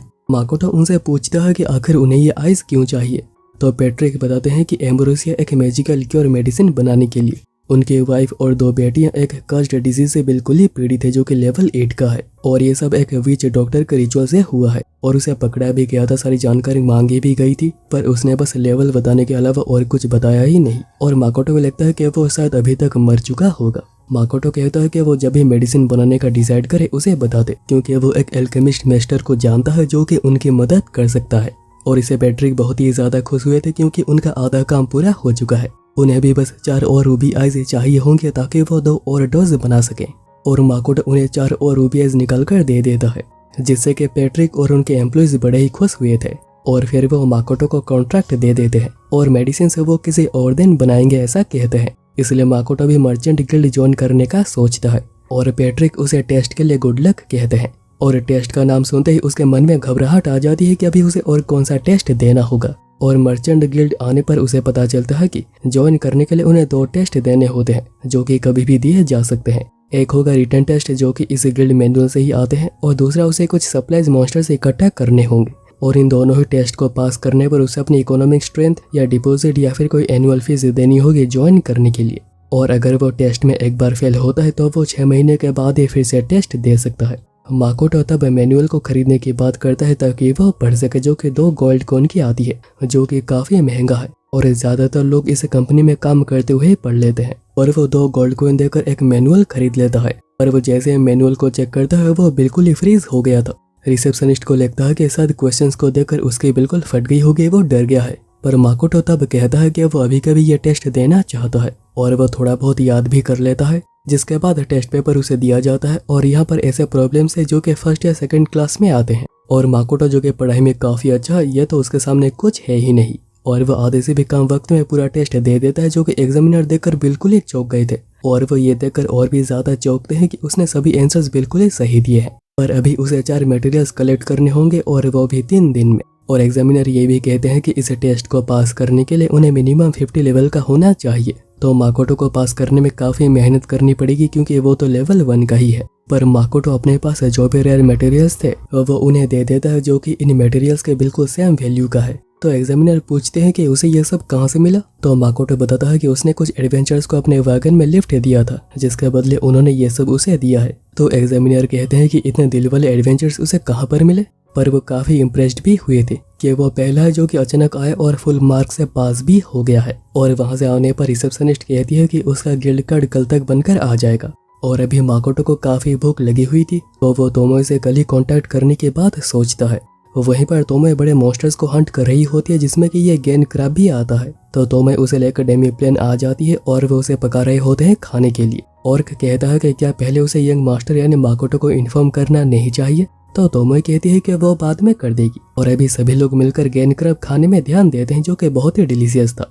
पर तभी एक और आकर कहता है कि मियो मेमोरी वोल्ट चलकर माकोटो की मेमोरीज को एक एक करके देख रही है। तो तोमोए को लगता है कि मियो सारी की सारी मेमोरीज खा जाएगी जिसमें कि उसके ड्रामास भी है जो कि उसने अभी तक नहीं देखे। तो तोमोए भागी भागी मेमोरी वोल्ट आती है तो देखती है कि मियो तो बस मेमोरीज को ट्रांसलेट ही कर रही थी और एमा तोमोए को भी ट्रांसलेट करने में मदद करने के लिए कहती है वरना वो बता देगी कि तोमोए माकोटो को बिना बताए डेमी प्लेन आ गई और गेन क्रैब बनाकर खा गई और कोई काम भी नहीं करा। और तोमोए को माकोटो के डर से ट्रांसलेट करने के लिए हाँ कहना ही पड़ता है। पर वो कहती है कि अभी बहुत समय बचा हुआ है तो वो कोई ड्रामा देख सकती है। पर जब मियो उसे ऐसा करने से मना करती है तो तोमोए कहती है कि वो भी तो देख रही है। तो मियो कहती है कि वो बस ट्रांसलेट कर रही है ना कि देख रही है। तो तोमोए फिर कहती है कि कुछ समय के लिए मियो बिल्कुल ही अकेली थी माकोटो के साथ तो उसने जरूर उसके साथ कुछ तो किया होगा। तो मियो शर्माते हुए कहती है कि हाँ वो दोनों एक ही कमरे में थे और उसने माकोटो को अपने सामने सोता हुआ देखा और वो देखकर उसे मजा ही आ गया। तो तोमोए कहती है कि क्या बस इतना ही। मियो अब कहती है कि उसे जल्दी से माकोटो को इन्फॉर्म करना चाहिए कि वो वापस आ गई है। पर तोमोए कहती है कि अभी बहुत समय बचा हुआ है। मियो को तभी मेमोरी में कुछ बहुत ही इंटरेस्टिंग दिखता है जो कि वो पहले कभी देखी नहीं थी और ना ही खाई थी और उसे खाने का काफी मन भी कर रहा था। वहीं माकोटो रेस्टोरेंट में आया हुआ था और वहां पर वो गिल्ड वाला लड़का भी था जो कि उसके ऊपर नजरें बनाए हुआ था। पर माकोटो को यहाँ पर कुछ भी समझ नहीं आ रहा था कि आखिर वो क्या ऑर्डर करे क्योंकि यहाँ पर क्या क्या लिखा हुआ है उसे कुछ भी समझ नहीं आ रहा। इसलिए वो कुछ भी ऑर्डर कर देता है जो कि उसे बिल्कुल भी पसंद नहीं आता। और अभी अगले सीन में छोटी सी फ्रूट्स को हार्वेस्ट कर रही होती है और वो छुप कर कुछ खा भी रही थी। तभी माकोटो वापस आ जाता है और वो उसे देखकर काफी डर जाती है। पर माकोटो भी कहता है कि वह खुद भी यहाँ पर खा नहीं आया है। छोटी सिन कहती है कि क्या वह गुस्सा नहीं है कि इस बार काफी कम फल हार्वेस्ट हुए हैं, और वह इसका रीजन बताती है कि टेम्परेचर काफी जल्दी बढ़ रहा है और काफी जल्दी कम भी हो रहा है। इवन एक बार तो यहाँ पर बर्फ भी पड़ चुकी है। माकोटो सोचता है कि उसे जल्दी इसका रीजन भी ढूंढना होगा, वरना उन्हें काफी ज्यादा लॉसेस होंगे। पर क्या इल्यूजरी सिटी का काम स्टार्ट हो चुका है? छोटी सिन हाँ कहती है, पर उन्हें माकोटो का प्लान बिल्कुल भी समझ नहीं आ रहा। माकोटो एक्चुअली एक फेक सिटी बनाना चाहता है, जहाँ पर वह कुछ एडवेंचर्स को आने देगा, फ्रूट्स देकर वापस भेज देगा, जिससे कि बाकी लोग भी ये देखेंगे और उन्हें फ्रूट्स और वेपन की क्वालिटी काफी पसंद आएगी, जिससे कि उनका ट्रेड काफी ज्यादा बढ़ेगा। तभी तोमोई उसे टेलीपैथी के थ्रू कांटेक्ट करके कहती है कि जल्दी से मेमोरी फॉल्ट आ जाओ, मियो कुछ ज्यादा ही अजीब हरकतें कर रही है। और माकोटो पहुंचकर देखता है कि मियो तोमोई को कुछ मेमोरीज देने के लिए कह रही थी। तोमोई कहता है कि उसने वो रिकॉर्ड नहीं करा है, तो मियो उसे ब्लैकमेल करने लग जाती है कि वो सारी की सारी मेमोरीज खा जाएगी, और इसे तोमोई की बिल्कुल फट गई थी, क्योंकि इसमें उसके ड्रामास भी है। माकोटो तब साइड में खड़े आल्की से पूछता है कि क्या वो बताएगी कि यहाँ पर क्या क्या हुआ है। आल्की बताती है कि मियो बैठकर मेमोरीज को ट्रांसलेट कर रही थी, और तोमोई किसी को बिना बताए डेमीप्लेन वापस आ गई, जिसके बाद मियो ने कोई मेमोरी देखी और अभी ये सब कुछ हो रहा है, और अभी तक दोनों झगड़ रहे होते हैं। माकोटो तब तोमोई को पकड़ता है और तोमोई को कहता है कि ये सब क्या हो रहा है। तोमोई कहती है कि मियो पागल हो चुकी है, और मियो कहती है कि माकोटो तोमोई का पक्ष ना ले। माकोटो पहले तोमोई से कहता है कि वापस आने पर भी उसने उसे बताया क्यों नहीं, तो मियो कहती है कि तोमोई सीक्रेटली गैन क्रब खा रही थी और वो ड्रामास भी देख रही थी, इसलिए उसने नहीं बताया था कि उसे काम करना ना पड़े। माकोटो फिर पूछता है कि दोनों में आकर फाइट क्यों हुई। तोमोई कहती है कि वो एक मेमोरी देखकर ऑब्सेस्ड हो गई है और वो उसका नेक्स्ट एपिसोड्स देखना चाह रही है, और माकोटो को लगता है कि मियो भी जापानीज ड्रामा में खो गई है।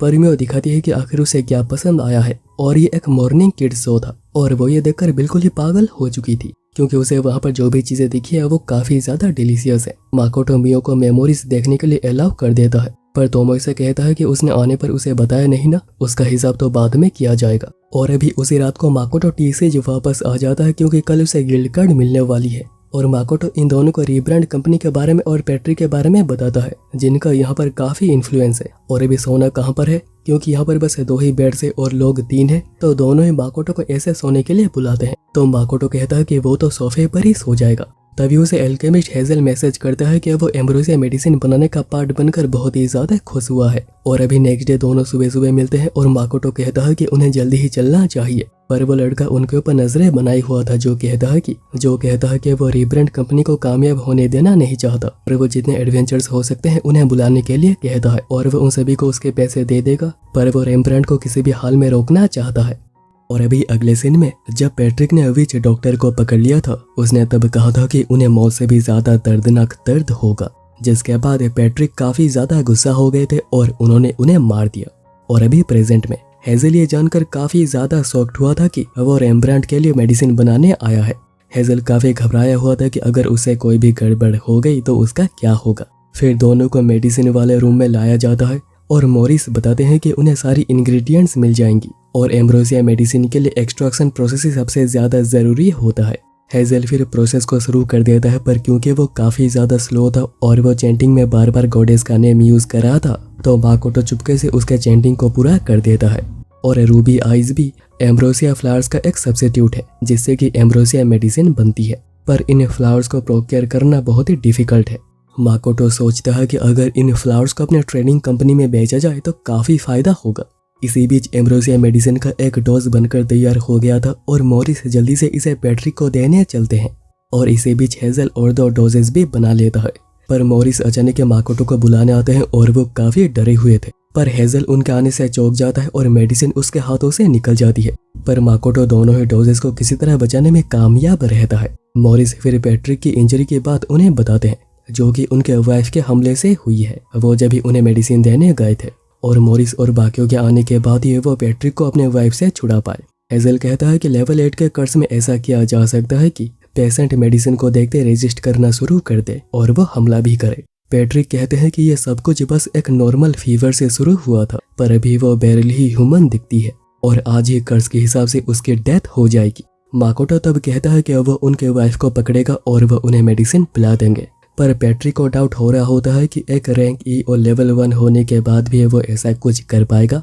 तो हेजल कहता है कि भरोसा रखो, उसने खुद रूबी आइस को डिफीट किया था। माकोटो फिर गिरे हुए मेडिसिन से कुछ मेडिसिन एक कपड़े में लगा लेता है ताकि वो पैट्रिक के वाइफ को पकड़ सके, पर वो कमरे में जा पाता उससे पहले पैट्रिक की वाइफ उसके ऊपर हमला कर देती है और माकोटो उनके हमले को डॉज करते हुए जूडो टेक्निक का यूज करके उन्हें पकड़ लेता है और पैट्रिक उन्हें मेडिसिन दे देते हैं। और माकोटो ने यह टेक्निक अपनी बहन से सीखी है जो कि बचपन में उसके ऊपर ये टेक्निक यूज करती थी। और अभी उनकी वाइफ नॉर्मल हो गई होती है और अभी बारी है उनके 2 बेटियों की। और पहली बेटी के कमरे में जाने पर वो तो स्पाइडर बन के बैठी हुई थी ऊपर और वो ऊपर से हमला कर देती है, पर माकोटो उसे भी बहुत ही इजीली पकड़ लेता है, जिसके बाद पैट्रिक उसे भी मेडिसिन दे देते हैं। और अभी हेजल आखिरी डोज लेकर आ रहा होता है पर वो गलती से गिर जाता है, पर इस बार मॉरिस इस डोज को बचा लेते हैं। पर अभी जब माकोटो दूसरे बेटी के पास पहुंचता है वो देखता है कि वो थोड़े बहुत होश में थी और कह रही थी कि यहाँ से भाग जाओ, जिसके बाद वो अपने सेंसेस खो देती है और हमला कर देती है, पर माकोटो उसे भी पकड़ लेता है और पैट्रिक मेडिसिन देने के बाद वो भी नॉर्मल हो गई थी। पैट्रिक फिर माकोटो को शुक्रिया कहते हैं इस हेल्प के लिए और माकोटो भी उनकी स्पीडी रिकवरी प्रे करता है। और अभी वहां से आते हुए वो तोमोई और मियो से मिलता है जो कि उसी का ही इंतजार कर रहे थे। माकोटो समझ जाता है कि वो गिल्ड में रजिस्टर करने के बहाने से अपना लेवल चेक करवाना चाहती है। इतने में उन पर एक फायर स्पेल को कास्ट किया जाता है जिससे कि माकोटो तो जंप करके बच गया था, पर तोमोई और मियो वहीं पर फंस जाती है। और यह सारा काम उसी एडवेंचर जिसका नाम लाइम है उसी का ही है और वो इससे बहुत ही खुश हो रहा था, पर वो जैसे ही देखता है कि दोनों ठीक है वो तो बिल्कुल शॉक्ड हो गया था। मियो कहती है कि ये तो बस गर्म हवा थी और तोमोई कहती है कि वो तो बस उनके स्ट्रेंथ को चेक कर रही थी। तोमोई ये भी बताती है कि यह माकोटो का पीछा स्टार्टिंग से ही कर रहे थे, इसलिए वो भी आ गई क्योंकि उसे लगा कि यहाँ पर कुछ मजेदार होगा।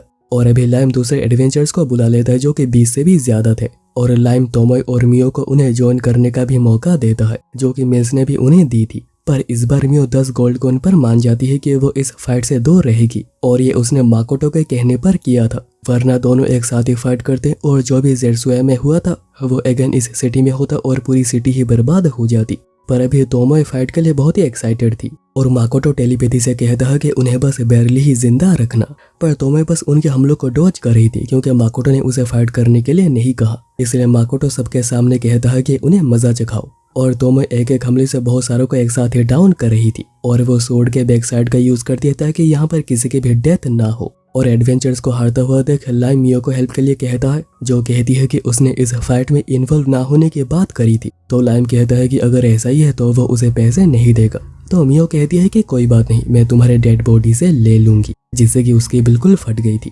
तभी दूसरा एडवेंचर वहां से भागने की कोशिश करता है पर माकोटो उसे ऐसा करने नहीं देता, पर लगता है कि उसने कुछ ज्यादा पावर लगा दिया और अभी इसलिए लाइम को फाइट के लिए आना ही पड़ता है, पर तोमोई उसे एक ही हमले में डाउन कर देती है और अभी लाइम डर गया होता है कि वो यहाँ पर मारा जाएगा। पर तभी तोमोई उसकी एक मेमोरी देखते जिसमें कि उसे कुछ बच्चे दिखाई देते हैं। लाइम कहता है कि मुझे माफ कर दो, तो माकोटो कहता है कि क्या उसे माफ किया जा सकता है उसे डेडली कर्स के बाद। तो लाइम सरप्राइज होते हुए कहता है कि वो तो बस स्लीपिंग कर्स था। लाइम बताता है कि वो कुछ महीने पहले एक विच डॉक्टर से बार में मिला था और वो एडवेंचर्स के बारे में बातें कर रहे थे जिन्होंने रेम्ब्रांड ट्रेडिंग कंपनी की वजह से अपना सब कुछ खो दिया है और बहुत ही ज्यादा सफर कर रहे हैं। और इसमें एक ऑर्फनेज के कुछ एडवेंचर्स भी थे जो सुनकर लाइम को और भी ज्यादा गुस्सा आ गया और उसने विच डॉक्टर की हेल्प करी कर्स को डालने में, क्योंकि उसे पता था कि ये तो बस एक स्लीपिंग कर्स है और इससे किसी की भी डेथ नहीं होगी। और तोमोई भी मेमोरी चेक करती है कि हाँ वो सही कह रहा है, इसलिए माकोटो भी उसे माफ कर देता है।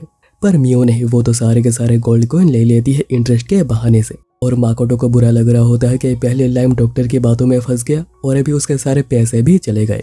फिर वो माकोटो के साथ चलकर एपोलोजाइज करता है, पर मॉरिस तो कह रहे होते हैं कि उसे डेथ पेनल्टी देनी चाहिए, पर पैट्रिक उसे माफ कर देते हैं माकोटो के रेस्पेक्ट की वजह से और उनके फैमिली ठीक हो रही है इस वजह से। पर वो ये भी कहते हैं कि अब से उसके एडवेंचरिंग पर एक लिमिट लग जाएगी, यानी वो गिल्ड से ज्यादा जॉब एक्सेप्ट नहीं कर सकता है। पर लाइम कहता है कि वो तो एडवेंचर बनने से रिटायर्ड हो रहा है। इसके बाद लाइम बैठे बैठे कुछ सोच रहा था और तोमोई आकर पूछती है कि अभी वो क्या करेगा। तो लाइम कहता है कि वो कुछ तो कर ही लेगा। तो तोमोई कहती है कि वो इसी ऑर्फनेज को प्रोटेक्ट करना चाह रहा था ना। तो लाइम कहता है कि तुम्हें कैसे पता, एक्चुअली ये ऑर्फनेज बस एक ही जगह है जिसने कि उसे धोखा नहीं दिया। और फिर लाइम माकोटो के बारे में भी पूछता है कि आखिर वो कौन है, क्योंकि वो काफी मिस्टीरियस था। तोमोई कहता है कि वो जो भी है पर बहुत ही काइंड है और उसने ये प्रीमियम सूट उसे एज ए गिफ्ट दी है। तोमोई फिर लाइम को उसके लिए जासूसी करने का काम ऑफर करती है और वो पहले ही उसे बहुत से गोल्ड कॉइन भी दे देती है। कहती है कि अगर वो उसकी हेल्प करेगा वो उसका ऑर्फनेज को प्रोटेक्ट करेगी, इसलिए लाइम भी उसे सर्व करने के लिए मान जाता है। वहीं पर पैट्रिक और मोरिस माकोटो की बातें कर रहे थे कि अगर वो यहाँ पर एक ट्रेडिंग कंपनी खोलता है तो उन्हें भी सही कदम उठाने होंगे, वो ऐसे ही यहाँ पर नहीं पहुंचे। और ये सारी बातें तोमोए सुन लेती है और वो ये भी समझ आती है कि ये दोनों बिल्कुल भी अच्छे आदमी नहीं लग रहे और शायद वो विच डॉक्टर इन्हीं का ही एक विक्टिम होगा। इसके बाद सभी डेमीप्लेन वापस आकर मस्त मजे कर रहे होते हैं, पर तभी एमा आकर कहती है कि उन तीनों को लेकर यहाँ एक प्रॉब्लम हो गई है।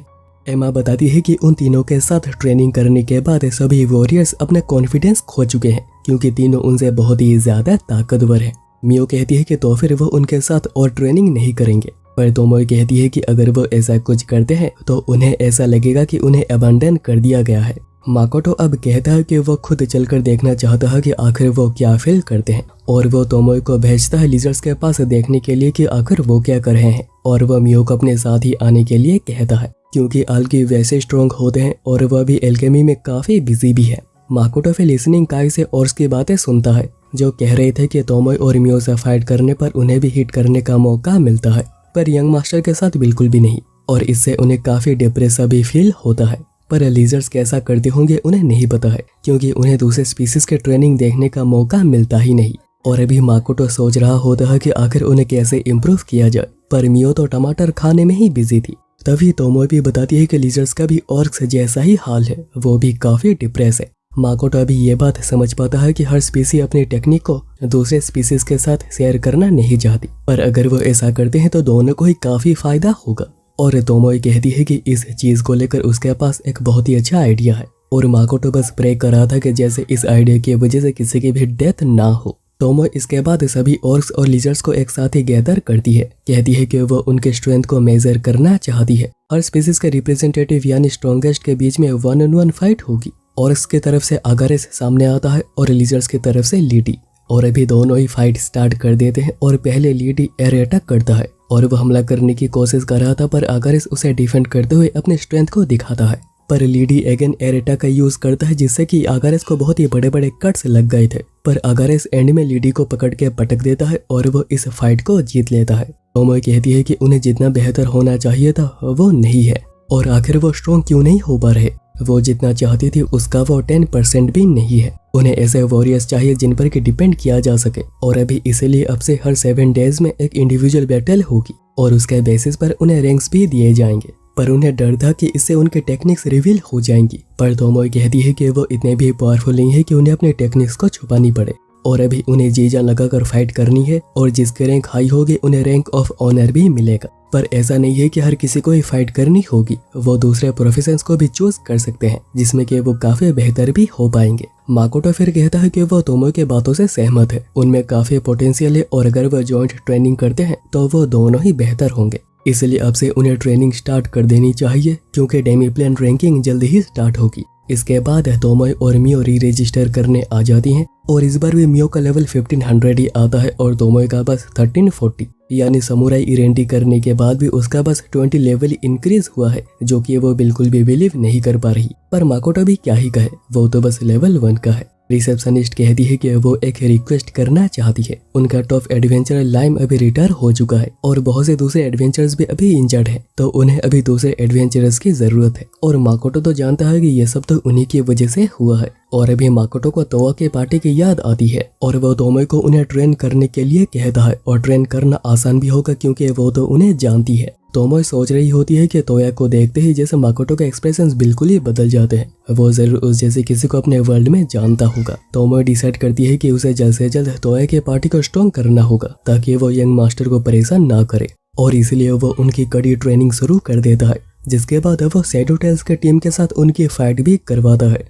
पर इन्हें देखते ही उनकी बिल्कुल फट गई थी, वो बहुत ही ज्यादा घबरा गए थे, सोच रहे थे कि वो तो इन्हें हरा ही नहीं पाएंगे। पहले डोर्फ और तोया अटैक करती हैं और दूर से लुइसा एरो शूट कर रही थी और हेजल उन्हें बार बार हिल कर रहा था क्योंकि वो बार बार इंजर्ड भी हो रहे थे। तोमोए तभी बैरियर का यूज करके बैटल को रोकती है और कहती है कि स्टूपिड की तरह हमला करना बंद करो, पर उनका कहना था कि वो तो इन्हें हरा ही नहीं सकते हैं और उन्हें डर है कि वो इनका खाना ना बन जाए। तोमोए फिर हेजल से पूछती है कि वो सिर्फ हीलिंग मैजिक ही यूज क्यों करता है, क्या वो वाटर या फिर अर्थ मैजिक यूज नहीं कर सकता है। हेजल कहता है कि वो कर तो सकता है पर उसे हीलिंग मैजिक यूज करने से फुर्सत ही नहीं मिल पाती। तोमोए फिर उन्हें स्ट्रेटेजी बताती है कि आखिर कैसे जीता जाता है। पहले हेजल को एक कीचड़ बनाने के लिए कहती है जिसमें कि पैरालाइजिंग पॉइजन मिलाने कहती है और लुइसा को लॉन्ग डिस्टेंस से एरो का यूज करने के लिए कहती है, क्योंकि वो कीचड़ से बहुत ही ज्यादा स्लो हो जाएंगे और लुइसा को उन्हें टारगेट करने में बड़ा ही आसान होगा। और वो ठीक ऐसा ही करती है और बहुतों को डाउन भी कर पाती है। पर क्योंकि ये काफी चालाक होते हैं तो जो बचे हुए थे वो इनके ऊपर ही जंप करके सामने आ जाते हैं हमला करने। और वो इसलिए डॉर्फ को सामने से और तोया को, जो कि थीफ मास्टर है, उसे चुपके से पीछे से हमला करने के लिए कहती है। और इस तरह बस डॉर्फ को हीलिंग चाहिए होगी और हेजल दूसरे मैजिक्स का भी यूज कर पाएगा, जैसे कि वाटर मैजिक का यूज करके उनका दम घोट देना। इसी तरह वो जंगल में प्रैक्टिस करते रहते हैं और इन टेल्स और क्लॉज के उन्हें काफी अच्छे पैसे भी मिल जाएंगे। तोमोई कहती है कि अभी उन्हें एक शैडो टेल्स के डैन को डिफीट करना होगा, पर वो डर रहे होते हैं कि उनका लेवल कम है। पर तोमोई कहती है कि लेवल बस एक नंबर होता है, उन्हें सभी को दिखाना होगा कि उनमें कितना दम है और कल ही उन्हें शैडो टेल्स के डैन को डिफीट करना होगा।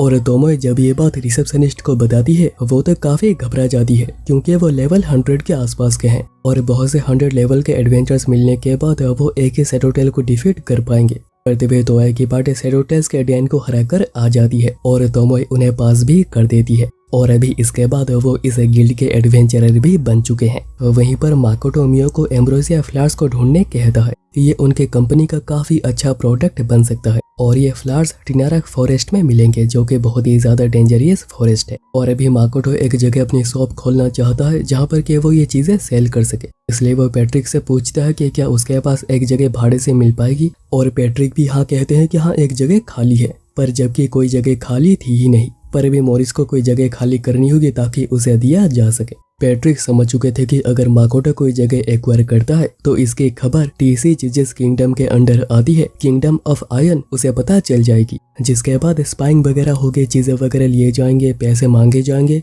इसलिए एक जगह को रेंट पे लेना ही ज्यादा बेहतर होगा। पैट्रिक कहते हैं कि वह उसकी हेल्प कर सकते हैं। एक न्यूट्रल सिटी है जो कि किसी भी किंगडम के अंडर नहीं आती और वहाँ पर उनकी थोड़ी जान पहचान भी है, तो माकोटो का काम बन जाएगा। और वह बड़ा ही एक्साइटेड है अपना कुजनोहा ट्रेडिंग कंपनी खोलने के लिए। और वहीं पर मियो और तोमोई टिनारक फॉरेस्ट पहुंच गए होते हैं और वहाँ पर एक पार्टी पहले से आई हुई थी, जिनके ऊपर 2 एल्फ्स नजरें रख रही थी और वो ये भी कह रही थी कि ह्यूमंस को बस चोरी करना ही आता है और वो काफी केयरलेस भी होते हैं। और यह है एक्वा और एरीज, जिन्होंने कि कुछ ह्यूमंस जो कि इन फ्लावर्स को चोरी करने आए थे उन्हें एरोज मारकर ही डाउन कर दिया है। और अभी अगले सीन में छोटी सीन कहती है कि वो रेडी है। रेडी किस लिए? रेडी पार्टी के लिए, जो कि हो रही है माकोटो के न्यू शॉप खोलने की खुशी में। फिर वो छोटी सीन को पेट करता है, पर तोमे को भी मजा आ जाता है क्योंकि दोनों तो कनेक्टेड है। तभी मियो माकोटो के लिए एक स्पेशल डिश लेकर आई थी और सोच रही थी कि वो उसे खुद खिलाएगी, पर ऐसा हो नहीं पाता, वो खुद ही खाने लगता है। और फिर तोमोई मियो को लेकर वहां से चलती है ताकि माकोटो सभी विलेजर्स के साथ बातें कर सके। पहले अकीना बात करने आती है, जो भी ज्यादा समय तक ह्यूमन फॉर्म मेंटेन कर पा रही है। वो टिनारक फॉरेस्ट के बारे में बताती है और वहाँ पर एम्ब्रोसिया फ्लावर्स मिलते हैं, पर वहाँ पर कोई स्पीसीज भी है जो कि उन्हें गार्ड करती है। और सभी आल्केज यहाँ पर एडजस्ट हो चुके हैं और हारुना को वेपन्स में काफी इंटरेस्ट है, मिनाटो को ब्लैक स्मिथिंग और अल्केमी में और होकुटो को कंस्ट्रक्शन में। और अकीना कभी कभी मियो के हेल्प करने उसके साथ जाती है। इसके बाद लिजार्ड लीडी बताता है कि जॉइंट ट्रेनिंग करने की वजह से उसने कुछ न्यू टेक्निक्स सीखी है और वो अगारेस को भी हराने में कामयाब हुआ है और वो डेमीप्लेन रैंकिंग्स के लिए काफी ज्यादा एक्साइटेड भी है। इसके बाद बेरेन ऐसे ही बातें करते हुए पूछते हैं कि ह्यूमन टाउन कैसा है और उन्हें थोड़ी जेलेसी होती है कि वो माकोटो के साथ ट्रैवल नहीं कर पाते। माकोटो फील करता है कि यहाँ पर इतने दिनों तक रहने की वजह से बेरन को सफोकेशन फील हो रहा होगा, पर बेरेन कहते हैं कि नहीं, ऐसा नहीं है, ये जगह एक हेवन है। यहाँ पर खूबसूरत पहाड़ हैं, यहाँ पर नदियाँ बहती है और ये एक पैराडाइज से कम है ही नहीं। और वह यहाँ पर वेपन्स बनाकर बहुत ही खुश है, जो कि उन्हें बनाना बहुत ही पसंद भी है, पर उन्हें नहीं पता है कि आउटसाइड वर्ल्ड्स में कौन से वेपन्स यूज होते होंगे। तो माकोटो कहता है कि क्या वो बाहर अपने वेपन्स को सेल करना चाहेंगे, जिससे कि बेरन बहुत ही ज्यादा खुश होते हैं। इसके बाद एक ऑर्क जिसकी इंजरी माकोटो ने हील करी थी बताता है कि उसे इल्यूजरी सिटी का गाइड बनाया गया है, जो कि दूसरे एडवेंचर्स को फ्रूट्स और वेपन्स वगैरह देता है ताकि उनका ट्रेड बढ़ सके। और अभी दूसरे बहुत थे जो कि माकोटो के साथ बात करना चाहते हैं। वहीं मियो और तोमोई बोर हो रहे होते हैं कि आखिर माकोटो कब फ्री होगा, उन्हें भी उससे बात करनी है। तभी अचानक ये तोमोई माकोटो के प्रेजेंस को सेंस नहीं कर पाती, जिससे कि दोनों काफी ज्यादा डर जाती है। पर एगन प्रेजेंस वापस आ जाती है और ऐसा बार बार होने की वजह से दोनों छुपकर देखने का प्लान करते हैं कि आखिर क्या हो रहा है। और वो दोनों चलकर देखते हैं कि माकोटो एरो शूटिंग की प्रैक्टिस कर रहा था, पर मियो तो उसे देखकर ही रो पड़ती है, उसे हक करती है और तोमोई पूछती है कि क्या वो तब से ऐसे ही प्रैक्टिस कर रहा था, तो माकोटो हाँ कहता है। तोमोई कहती है कि वो बहुत बार मर चुका है, पर माकोटो समझ नहीं पाता है कि तोमोई क्या कह रही है। तोमोई पूछती है कि आखिर वो शूट कैसे करता है, क्योंकि उसके प्रेजेंस बार बार गायब हो रही थी। माकोटो कहता है कि वो खुद को टारगेट और उसके बीच में सम्मिलित कर लेता है, तो तोमोई उसके ऊपर गुस्साई होने लग जाती है।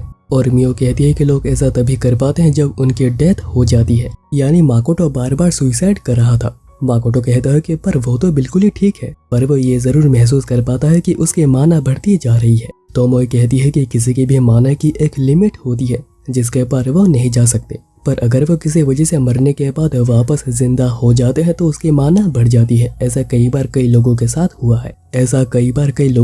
हुआ है। और माकोटो तब से डेथ और रीबर्थ के बीच में घूम रहा था, जिसकी वजह से उसके माना और भी ज्यादा बढ़ गई है। और अभी वो डीमन किंग के लेवल से बढ़कर गॉडेस के माना लेवल तक पहुंच गया है, और उसकी माना बढ़ने से डेमीप्लेन भी बड़ी हो रही है। और अगर ऐसा ही होता रहा तो गॉडेस को इसके बारे में पता चल जाएगा और वो उसे एलिमिनेट करने का ऑर्डर दे देंगे। इसलिए उसे अपने माना को सप्रेस करके रखना होगा। और तब तक माना डिसाइड करता है कि वो अपने माना को कंसील करेगा अपने काई का यूज करके। और तोमोई सोच रही होती है कि उसने कभी सोचा ही नहीं था कि माकोटो जो कि उसका मास्टर है वो एक गॉडेस के लेवल तक पहुंच जाएगा। और अभी नेक्स्ट डे माकोटो टीसीज आया हुआ था और वो सोच रहा था कि कल मियो आई थी इस आस में कि एक साथ दोनों सो सके। और ये सोचते हुए वो एक डेमी ह्यूमन की हेल्प करता है जो कि उसे टकरा कर गिर गया था। और उसका चेहरा देखने के बाद उसे समझ आता है कि वो बैरली ह्यूमन दिखता है। पर तभी अचानक ही एक लड़की उसे पीछे से पकड़ती है। आज वो उसे बिल्कुल मजे करा देगी। और वो नोटिस करता है कि वो तो गलती से एक रेड लाइट एरिया में आ गया था। और तभी तोमोई और मियो गुस्से में उसे लेकर वहां से चले आते हैं। और वो जैसे ही यहाँ से जा ना सके, मियो अपने वेब्स का यूज करती है और दोनों उसे पूछती हैं कि आखिर उन दोनों में ऐसी क्या कमी रह गई, आखिर वह वहाँ पर क्या कर रहा था। माकोटो कहता है कि वो बस गलती से चला गया था। तो मियो और तोमोई पूछती हैं कि क्या वो उनसे खुश नहीं है। माकोटो सोच रहा होता है कि वो उन्हें फैमिली की तरह प्यार करता है, पर वो आखिर क्या कहे। और वो एंड में कहता है कि आखिर तुम्हें क्या फर्क पड़ता है। तो दोनों कहती हैं कि अभी उसे उन दोनों के साथ ही एक साथ रिश्ता बनाना होगा, वो चाहे या ना चाहे। और वो दोनों उसके पास आने लगती है, उसके शर्ट को फाड़ देती है, पर वो किसी तरह मिस्ड गेट का यूज करके वहां से भागने में कामयाब रहता है। और अभी मियो को लग रहा होता है कि कहीं माकोटो गुस्सा ना हो गया हो, पर तोमोई कहती है कि नहीं, ऐसा नहीं होगा। वहीं पर एम्मा नोटिस करती है कि माकोटो पेड़ से लटका हुआ था और उसके कपड़े भी फटे हुए थे और उसके बॉडी पर मियो के जालें भी लगी हुई थी। और वो समझ जाती है कि क्या हुआ होगा और वो इसके बारे में कुछ पूछती भी नहीं है। और अभी नेक्स्ट डे रुगुई ने एक स्पेशल कोट डिजाइन करी थी जो कि ठीक काम भी कर रहा था। तभी मियो आकर कल के लिए सॉरी कहती है, पर माकोटो कहता है कि वो गुस्सा नहीं है, बस वो दोनों ऐसी गलती दोबारा ना करे। इसके बाद एम्ब्रोसिया फ्लावर्स के बारे में वो पूछता है और ये भी सोचता है कि उन्हें चलकर बात करनी चाहिए। और वो ये भी सोचता है कि उन्हें चलकर बात करनी चाहिए कि आखिर वो कैसे फ्लावर्स को प्रोक्योर कर सकते हैं। पर मियो कहती है कि वो तो सभी को मारकर सभी फ्लावर्स को ला सकती है। पर माकोटो मना करता है और कहता है कि तुम मेरे साथ ही चलोगी, जिससे कि मियो तो बहुत ही खुश हो गई थी। और टिनारक फॉरेस्ट में आते ही 3 एडवेंचर्स उनका पीछा कर रहे थे, पर वो तीनों ही इतने ज्यादा कमजोर है कि वो उनके ऊपर ध्यान भी नहीं देते। इसके बाद वो एम्ब्रोसिया फ्लावर्स के पास पहुंच गए थे, पर सामने ही बहुत ही कीचड़ बना हुआ था। तो माकोटो मियो को कहता है कि हाथ पकड़ लो वरना तुम गिर जाओगी, जो कि वो गलती से कह गया क्योंकि वो अपनी छोटी बहन को ऐसे ही कहता था। पर मियो तो इसे बहुत ही खुश हुई थी और ऐसा लग रहा था कि जैसे कि ये कोई सपना हो। तभी एक्वा और एरिस उन्हें रोकती हैं और माकोटो कहता है कि वो कुछ बात करना चाहते हैं, पर मियो बहुत ही गुस्से में थी कि वो दोनों उन्हें इंटरप्ट कर रहे हैं। पर तभी दूसरे एडवेंचर्स भी आ जाते हैं और वो भी इसी फ्लावर्स के ही तलाश में थे और माकोटो खुद को उनसे अलग बता नहीं पाता। एरिस कहती है कि मियो से रेड लोटस की खुशबू आ रही है, पर जो भी हो उन्हें मरना होगा। और वो आइस अटैक कर देती जिससे कि माकोटो को डर के भागना पड़ता है। और ये लड़की कहती है कि उसे फाइट करो, आखिर तुम डर के भाग क्यों रहे हो। और माकोटो नोटिस करता है कि ये तो वही लड़की है जो कि उसे रेड लाइट एरिया में मिली थी। जिसके बाद वो इस हमले को डिफेंड कर देता है। पर इसके बाद एक्वा फायर अटैक का यूज करती है, पर वो इसे भी डिफ्लेक्ट करने में कामयाब रहता है। पर अब तक मियो का गुस्सा और भी ज्यादा बढ़ गया था, इसलिए माकोटो वहां से भाग रहा होता है। और तभी तोमोई मिस्ड गेट और टेलीपैथी से कहती है कि लगता है दोनों वहां पर मजे कर रहे हो। माकोटो कहता है कि क्या तुम हमें देख सकती हो, हम लोग यहाँ पर मर जाएंगे, यहाँ पर जल्दी आओ। पर तोमोई कहती है कि लगता नहीं है कि वो किसी ऐसे की हेल्प कर पाएगी जो कि उसे यहाँ पर छोड़कर मियो के साथ डेट पर गया हो। पर अगर वो कटाना या फिर साके की बात करे तो माकोटो उसे डांटने लग जाता है। तो माकोटो कहता है कि ठीक है, तुम कटाना बना सकती हो और राइस फार्मिंग भी कर सकते हो जिससे कि साके बनता है, यानी जापान का ट्रेडिशनल वाइन। और इसे तोमोए बहुत ही खुश हो जाती है और कहती है कि दूसरे एडवेंचरर्स को इल्यूजरी सिटी भेज दो और मियो को अपना फेवरेट खाना खाने दे दो, वो ठीक हो जाएगी। इसलिए माकोटो सबसे पहले उन तीनों को इल्यूजरी सिटी टेलीपोर्ट करता है, जिसके बाद वो मियो को अपना ही ब्लड पिलाता है और वो अपने सेंसेस में वापस आ जाती है और कुछ ज्यादा ही रिलैक्स्ड हो गई थी। एरिस तभी एक हमले के लिए स्पेल को कास्ट कर रही होती है, पर तभी मियो उसके सारी की सारी माना सोख लेती है। फिर माकोटो फायरबॉल से उनके वेपन्स को तोड़ देता है, जिससे कि वो स्पेल को कास्ट कर रहे थे। माकोटो फिर बताता है कि वो यहाँ पर फ्लावर्स के डील करने आए हैं, ना कि उन्हें चोरी करने। एक्वा कहती है कि अगर वो फ्लावर्स को लेकर कोई डील करना चाहते हैं तो उन्हें विलेज आकर लोगों से बात करनी होगी, और वह उन्हें फॉरेस्ट ओकर विलेज ले आते हैं, जो कि एक बैरियर से घिरा हुआ है। और फिर वो एल्डर से मिलते हैं, और यह है नील की स्टोरी, एल्डर्स के हेड। और माकोटो को पता चलता है कि ये सभी फॉरेस्ट ओगर से, ना कि एल्व्स फॉरेस्ट पर डिपेंड करते हैं और फॉरेस्ट ओगर्स फॉरेस्ट को क्रिएट करते हैं। तभी नील की स्टोरी के बेटे आडोनो उनसे मिलने आते हैं और कहते हैं कि वो सभी एल्व्स के एंसेस्टर हैं, पर एल्डर्स के फैसले की वजह से वो अभी तक छुपे रहते हैं, किसी के भी सामने नहीं आते। माकोटो फिर बताता है कि वो एक मर्चेंट है, पर आडोनो बिल्कुल बिलीव नहीं करते कि वो एक मर्चेंट होकर एक्वा और एरिस को हरा सकता है। इसके बाद माकोटो एल्डर से बहुत सारे सवाल पूछते हैं, जिसके बाद एक्वा बताती है कि उन्हें परेशान करने के लिए एज एन एपोलॉजी आज एक पार्टी रखी गई है। इतने में दोनों के मास्टर मोंडो वहाँ पर आते हैं, कहते हैं कि ये तो तुम ही हो जिसने कि इन दोनों को हराया है, और वो माकोटो का हाथ पकड़ के कुछ चेक करने लग जाते हैं, कहते हैं कि ये तो काफी बढ़िया है। और ये सब देखकर मियो बहुत ही ज्यादा गुस्सा हो रही थी और उन्हें पीटकर यहाँ से भगा देती है, क्योंकि उसे 31 सेकंड्स मिले थे माकोटो का हाथ पकड़ने का, पर मोंडो माकोटो के हाथ को 32 सेकंड्स तक पकड़ के बैठा था और इसी वजह से ही उसे गुस्सा आ गया। वहीं मोंडो सोच रहा होता है कि वो लड़की आखिर कौन है, और वह हंसने लगता है, क्योंकि उसे इतना तो पता है कि दोनों बिल्कुल भी ऑर्डिनरी ह्यूमन नहीं है। वहीं पर माकोटो मियो को ऑर्डर देता है कि वो आडोनो और मोंडो के बारे में इन्वेस्टिगेट करे, और मियो भी इससे खुश हुई थी, क्योंकि माकोटो जब भी उसे कोई काम देता है उसे खुशी मिलती है। मियो फिर मोंडो पर स्पाइंग करती है तो पता चलता है कि वो अनइंजर्ड है, इतने बड़े हमले को सहने के बाद भी, जैसे कि वो पोजेस्ड हो। और फिर आडोनो किसी से टेलीपैथी के थ्रू बातें कर रहा था और ये भी कह रहा था कि किसी को पता नहीं चलेगा कि हम लोग डीमन के साथ मिले हुए हैं। और फिर मियो ये सारी बातें माकोटो को बताती है, तो फिर माकोटो तोमोए के साथ मियो को स्विच कर देता है। इसके बाद माकोटो पार्टी अटेंड कर रहा होता है और पीछे मोंडो और आडोनो के बीच में कुछ बहस हो रही थी। वो कह रहे होते हैं कि उन्हें सब कुछ पता चल चुका होगा। तभी मोंडो के अंदर से एक डीमन जैसा स्केलेटन निकलता है, जो कि आडोनो की वाइटलिटी बिल्कुल ही सोख लेता है और बहुत ही ज्यादा पावरफुल भी हो गया था। माकोटो जल्दी से देखने जाता है कि आखिर क्या हुआ, तो स्केलेटन कहता है कि वो माकोटो से ही मिलने आया है, उसे कुछ पूछना है। माकोटो कहता है कि वो नॉलेज को लेकर इतना ज्यादा ऑब्सेस्ड हो गया था कि वो बिल्कुल ही इमोर्टल बन गया है और वो जरूर एक लीच होगा। तो स्केलेटन हाँ कहता है, और ये भी कि वो अभी एक स्पेल का यूज करेगा जिससे कि कोई बच नहीं सकता है। अगर माकोटो उस स्पेल को डॉज करता है तो ये पूरी की पूरी विलेज डिस्ट्रॉय हो जाएगी। पर माकोटो कहता है कि वो डॉज नहीं करेगा और वो डार्क मैजिक का यूज करके उसके सारी की सारी माना सोख लेता है। और ये देखकर स्केलेटन बिल्कुल ही शॉक्ड रह गया था, कहता है कि वो एक ग्रैंट बनना चाहता था। तभी तोमोई वहाँ पर आ जाती है और माकोटो उसे टेलीपोर्ट करने के लिए कहता है, ताकि वो स्केलेटन से बाद में आराम से बातें कर सके। पर उसे टेलीपोर्ट होता हुआ देख एल्डर्स की बिल्कुल फट गई थी, और वो ये भी बताते हैं कि उनका प्लान था कि इस पार्टी के बहाने वो उसे एग्जीक्यूट कर देंगे। तभी तोमोई नील की स्टोरी को देखकर उसे पहचान लेती है, क्योंकि उसने ही उसके रिक्वेस्ट पर इस विलेज के ऊपर एक बैरियर बनाई थी, इसलिए सभी उसे रेस्पेक्ट देने लग जाते हैं। पर तोमोई कहती है कि अगर किसी को रेस्पेक्ट देना है तो माकोटो को दो, जो कि उसका मास्टर है। इसके बाद वो स्केलेटन से सवाल पूछते हैं। स्केलेटन बताता है कि वो ओगर्स की जानकारी चाहता था, इसलिए एक ओगर के अंदर वो एंटर कर गया और उसका मेन गोल है एक ग्रैंट बनना, जो कि एक सुपीरियर ह्यूमन होता है। स्केलेटन फिर माकोटो ने कौन से स्पेल को यूज किया था उसके बारे में पूछता है, तो माकोटो कहता है कि वो बस डार्क मैजिक थी, पर मियो जितना बेहतर वो कर नहीं पाया। और फिर बातों बातों में स्केलेटन थोड़ा हाइपर हो जाता है, तो दोनों उसे वार्न करती हैं कि अगर उसने कुछ ऐसा फिर से करने की कोशिश की तो वो मारा जाएगा। माकोटो फिर उसे स्पेल बुक मांगता है ताकि वो भी कुछ न्यू स्पेल्स को सीख सके, क्योंकि उसके पास एमा की दी हुई बस एक पेपर है जिसमें कि कुछ स्पेल्स लिखे हुए हैं। पर माकोटो बिल्कुल ही शॉक्ड रह गया था कि क्या उसे बस इतने ही स्पेल्स आते हैं। तोमोई तब कहती है कि स्केलेटन ग्रैंट इसलिए बनना चाहता है ताकि वो दूसरे वर्ल्ड जा सके जहाँ पर के गॉडेस रूल नहीं करती, और ग्रैंट्स वो होते हैं जो कि वर्ल्ड्स के बीच में बहुत ही इजीली ट्रैवल कर पाते हैं। तोमोई कहती है कि दूसरे वर्ल्ड बस कुछ ही ट्रैवल कर पाए हैं और अपने न्यू लाइफ को शुरू कर पाए हैं, पर रियलिटी में ग्रैंट्स वो नहीं होते जो कि दूसरे वर्ल्ड में ट्रैवल करते हैं। जो दूसरे वर्ल्ड में सक्सेसफुली ट्रैवल कर पाते हैं उन्हें ही ग्रंट्स कहा जाता है और ट्रैवलिंग की सक्सेस रेट 10% से भी कम की होती है। इस स्केलेटन उदास हो जाता है तो तोमोई कहती है कि अगर वो चाहे तो वो माकोटो का सर्वेंट बन सकता है और माकोटो को न्यू स्पेल्स सिखा सकता है। स्केलेटन पूछता है कि क्या वो सच में उसे एक्सेप्ट करेगा। वहीं इल्यूजरी सिटी में उन तीनों को रहने के लिए एक घर दिया गया था और कहा गया था कि जाते वक्त उन्हें कुछ वेपन्स और कुछ फ्रूट्स भी दिए जाएंगे, पर उनकी नजर एक ट्रेजरी पर पड़ी हुई थी जिसे कि वो चुराना चाहते हैं, पर वो जिसे ट्रेजरी समझ रहे थे वो बस एक वेस्ट स्टोरेज वेयरहाउस है। और अभी यहाँ पर फाइनली रिचुअल पूरा हो गया होता है और स्केलेटन एक हैंडसम आदमी में बदल जाता है और वो सर्वेंट बनने की खुशी भी जाहिर करता है और ये दोनों उसे सारे के सारे रूल्स बता देंगे। पर तभी तोमो के सर में बहुत ही ज्यादा दर्द होने लगता है। तभी बाहर एक तेज रोशनी चमकती है और एक बहुत ही बड़ा ब्लास्ट होता है जिससे कि तोमो के सर से ब्लड निकलने लगा था और वो कहती है कि मैंने एक गलती कर दी है।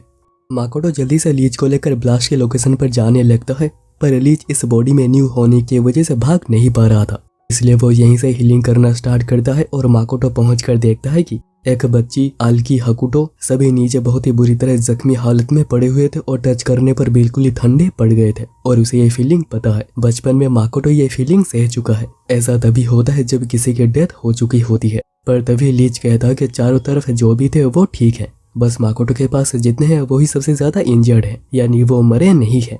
माकोटो खुद भी हील करना चाह रहा था पर वो बस काई का यूज करके हीलिंग कर पाता है जो कि इस वक्त बिल्कुल भी काम नहीं दे रहा, इसलिए वो काई के ऊपर एक और काई का यूज करके हीलिंग करना शुरू करता है जिससे कि होकुटो अभी स्टेबल हो गया था और बाकी सब भी। तभी एक बच्ची और उसे एक एक्सेसरी दिखाती है जो कि उसी और का है जिसको कि उसने हील करा था, पर अभी उसकी डेथ हो चुकी है। ब्लास्ट के जगह पर एक मिस्ट गेट ओपन हो गया होता है जिससे शायद कोई एडवेंचरर यहाँ से निकल गया होगा। माकोटो तभी चेक करने की कोशिश करता है कि आखिर क्या हुआ होगा और तभी उसे उसी लेडी की मेमोरी से दिखाई देती है। वो देखता है कि वो वेस्ट हाउस से वेपन चोरी कर रहे थे जब होकुटो और वगैरह आकर उन्हें रोकते हैं क्योंकि यह बहुत ही खतरनाक हो सकता है और ये कोई ट्रेजरी नहीं है, पर वो सोड यूज करने पर आ जाते हैं जिससे कि ब्लास्ट हो जाता है। पर तभी छोटी सी ने बैरियर का यूज करके ब्लास्ट को रोकने की कोशिश करी थी पर इसमें उसकी भी डेथ हो जाती है और उस ऑर्क की भी जिसको कि उसने हील करा था। वहीं टीसेज में वो लड़की वेपन्स के साथ जिंदा बच गई थी, पर तभी माकोटो वहां पर आता है जो कि बड़े ही गुस्से में था। लड़की कहती है कि तुम्हारे चेहरे को क्या हुआ, क्या तुम एक डेमी ह्यूमन हो। माकोटो कहता है कि क्या ही फर्क पड़ता है, तुम तो बच गई ना, छोटी सीन की वजह से और मिस्ड गेट ओपन होने की वजह से तुम यहाँ पर आ गई, तुम तो बहुत ही लकी हो। पर वो लड़की उसे देखकर बहुत ही घबरा रही होती है और माकोटो कहता है कि उसे पहले फॉरेस्ट में उसे मार देना चाहिए था। लड़की कहती है कि वो लेवल 96 के एडवेंचरर है, अगर वो उसके पास आने की कोशिश भी करता है तो वह उसे मार देगी। माकोटो तब कहता है कि ये छोटी सोट उसे उसी ऑर्क ने दी थी जिसे कि तुम्हारे लालच की वजह से मरना पड़ा है। लड़की तभी डर की वजह से हमला कर देती है पर माकोटो उसके दोनों हाथों को काट देता है और फिर उसे किक मारता है और कहता है कि तुम ह्यूमंस की वजह से डेमी ह्यूमंस को इतना सब कुछ सहना पड़ता है, तुम्हारी वजह से ही उन्हें मरना पड़ा था। जिसके बाद माकोटो उसका गला काटकर उसे मार देता है और यही पहली बार है जब माकोटो ने किसी को जानकर मारा है। पर अभी अपनों के जाने के गम की वजह से माकोटो भी रोने लग जाता है और अभी नेक्स्ट डे वो ऑर्क और छोटी सेन के लिए फ्यूनरल और मेमोरियल रखते हैं जबकि ब्लास्ट के बाद उनकी बॉडी तक नहीं मिली है। माकोटो ऐसे प्रिटेंड कर रहा था कि जैसे कि वो ठीक है पर वो ठीक नहीं था। इसके बाद माकोटो लीच का नाम सिकी रखता है और फिर वो तोमोई से कहता है कि वो तोमोई के पावर की तरह ही एक एडवेंचर की मेमोरी देख पाया था, तो क्या कॉन्ट्रास्ट की वजह से वो भी एक ड्रैगन स्पाइडर और लीच बन चुका है। पर तोमोई कहती है कि नहीं ऐसा नहीं है, ये बस एक कोइंसिडेंस था कि वो मेमोरीज को देख पाया और एक दूसरे के ऊपर ट्रस्ट होने के बाद ही ऐसा कुछ हो पाता है, या फिर जब कोई इमरजेंसी में होता है तो भी ऐसा हो सकता है। पर अभी तोमोई और मियो झगड़ने लग जाते हैं कि आखिर किसका ट्रस्ट और रिलेशन माकोटो के साथ बेहतर है। इसके बाद माकोटो इल्यूजरी सिटी के चारों तरफ एक वॉल बनाने का ऑर्डर देता है ताकि एडवेंचर से विलेज के अंदर बिल्कुल भी आ ना सके और ऐसा कुछ घटना कभी भी ना घटे। लीजर्स अभी यहाँ पर गार्ड देंगे और हाल के एडवेंचर्स बनकर एडवेंचर्स के ऊपर नजर रखेंगे और होकुटो भी अभी रिकवर कर रहा है और वेस्ट स्टोरेज के ऊपर भी काम किया जा रहा है ताकि इसे और भी सेफ बनाया जा सके। और फिर शाम को माकोटो उस ऑर्क के दोस्त से बात करने आता है और उसे सॉरी कहता है कि वो उसे बचा नहीं सका और वह उसके फैमिली से भी माफी मांग कर आया है। पर ऑर्क कहता है कि उसने उन्हें सब कुछ दिया है, जीने का सही राह दिखाई, तो उसके लिए मरना तो बस एक छोटी सी बात है। और अभी नेक्स्ट डे माकोटो पैट्रिक से मिलने गया हुआ था और वो उसे रोड्स गार्ड एकेडमी टाउन के बारे में बताते हैं, एक न्यूट्रल सिटी और वो इंस्टीट्यूशन से भरा हुआ है, यानी उसे वहाँ पर हर तरीके की नॉलेज मिल जाएगी और ये लिमिया और ग्रिटोनिया एम्पायर के बीच में लोकेटेड है। पैट्रिक के पूछने पर माकोटो कहता है कि वो इमीडिएटली जाने के लिए निकलेगा। तो पैट्रिक एक लेटर ऑफ रिकमेंडेशन भी उसे देंगे, पर अभी माकोटो सोचता है कि पैट्रिक ने उसके बहुत ही ज्यादा हेल्प करी है, तो उसे भी उन्हें सच सच बता देना चाहिए। इसलिए माकोटो खुद का असली चेहरा उन्हें दिखा देता है, पर पैट्रिक कहते हैं कि उन्हें अभी उसके ऊपर भरोसा है क्योंकि उसकी वजह से उनकी फैमिली बच पाई थी। माकोटो फिर मियो और तोमोए को सिकी के साथ रोड्स गार्ड जाने की बात बताता है क्योंकि वो ह्यूमन रह चुका है और वो कोई भी टाउन को डिस्ट्रॉय नहीं करेगा। माकोटो कहता है कि वो इस वर्ल्ड के बारे में बहुत कुछ जानना चाहता है, जैसे कि ह्यूमंस, गॉडेस, डीमंस, ग्रैंड्स और अपने पेरेंट्स के बारे में भी जानना चाहता है कि उन्होंने कौन से पाथ को फॉलो करा था और उन्होंने क्या किया। इसलिए वो एकेडमी जा रहा है और दोनों के लिए वो अपने मेमोरी से कुछ गिफ्ट्स भी देकर जाता है। तोमोए के लिए वो सोर्ड्स के टेक्निक और आर्चरी और मियो के लिए कुछ वेपन्स है जिसमें कि उसे बहुत ही इंटरेस्ट था देकर जाता है, और इसके बदले दोनों यहाँ का ध्यान रखेंगे और मियो टीसीची न्यू शॉप की भी टेक केयर करेगी। इसके बाद माकोटो सभी को सी ऑफ करता है और पैट्रिक को भी बाय कहता है, जिसके बाद वो टेलीपोर्ट होने के लिए बिल्कुल ही रेडी था।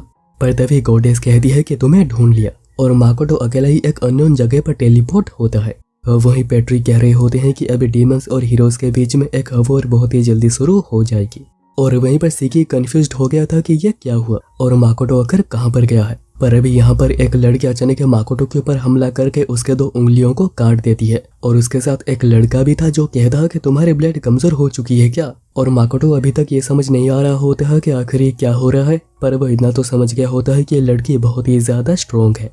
तभी ये दोनों सोच रहे होते हैं कि क्या गॉडेस ने एक डेमी ह्यूमन को चूज किया है, और माकोटो को याद आता है कि वो टेलीपोर्ट होने से पहले गॉडेस की वॉइस उसे सुनाई दी थी। और फिर माकोटो तोमोए, मियो और सिकी से टेलीपैथी के थ्रू बात करने की कोशिश करता है, पर कांटेक्ट हो ही नहीं पाता।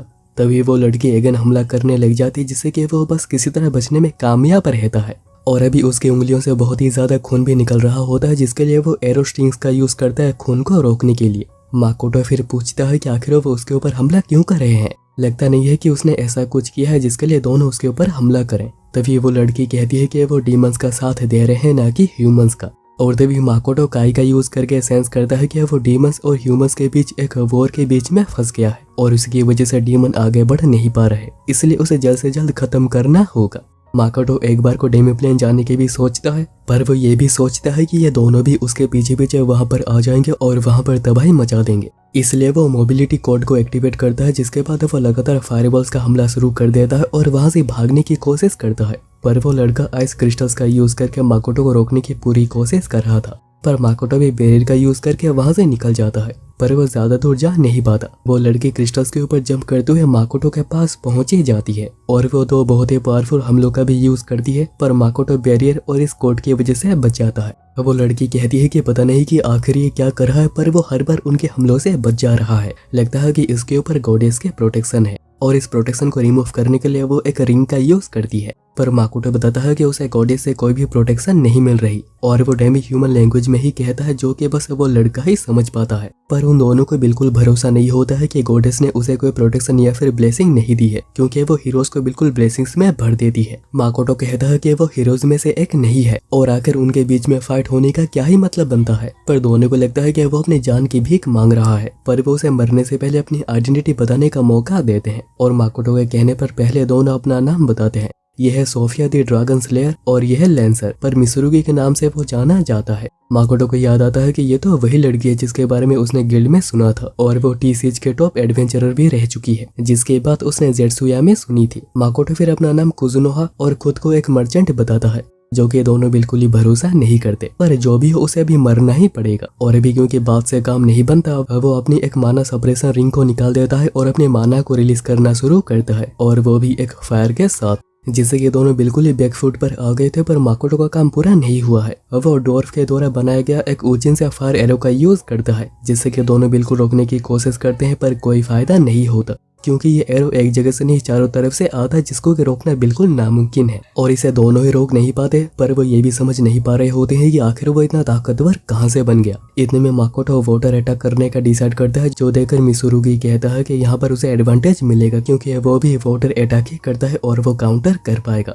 पर वो जब भी काउंटर करने की कोशिश करता है, माकोटो उसे ओवर पावर कर रहा था और वह फ्रीजिंग का भी यूज करता है। इतने में सोफिया अचानक ही उसे बीच में से काटने के लिए आ जाती है अपने बड़े बड़े सोड के साथ। इससे माकोटो भी काफी डर गया होता है और वह खुद को बचाने के लिए उसे उचिन का यूज करता है, जो कि सोफिया के ब्लेड के 2 टुकड़े ही कर देता है। और ये तो खुद माकोटो भी बिलीव नहीं कर पा रहा था, पर अभी ये सोड किसी तरह से मिसुरुगी से कनेक्टेड था, जिसके टूटते ही मिसुरुगी को काफी ज्यादा तकलीफ हो रही थी। पर तभी सोफिया उसे अपने बलून्स में दबाकर सफोकेट करने की कोशिश करती है। मिसुरुगी तब क्रिस्टल्स को हवा में रेडी कर देता है और सोफिया माकोटो को बिल्कुल ही ऊपर ले जाकर छोड़ देती है, ताकि वो जब भी नीचे गिरेगा इन क्रिस्टल्स के ऊपर गिरेगा, और अगर वो नहीं भी गिरता है तो नीचे गिरने की वजह से उसकी डेथ तो हो ही जाएगी। और माकोटो थोड़ी देर के लिए बिल्कुल ही घबरा गया था कि अभी वो क्या करेगा, पर उसे याद आता है कि वो अभी कुछ कर सकता है। वो फायर अटैक का यूज करता है और क्रिस्टल्स को डिस्ट्रॉय करते हुए नीचे आता है। वहीं पर सोफिया कह रही होती है कि कुजुनोहा अभी तक मर गया होगा, उन्हें डीमंस को सिग्नल दे देना चाहिए कि वो आगे आ सकते हैं। पर तभी वो देखते हैं कि आसमान से आग की बारिश हो रही होती है और ये बहुत ह्यूमंस और डीमंस भी देख रहे थे।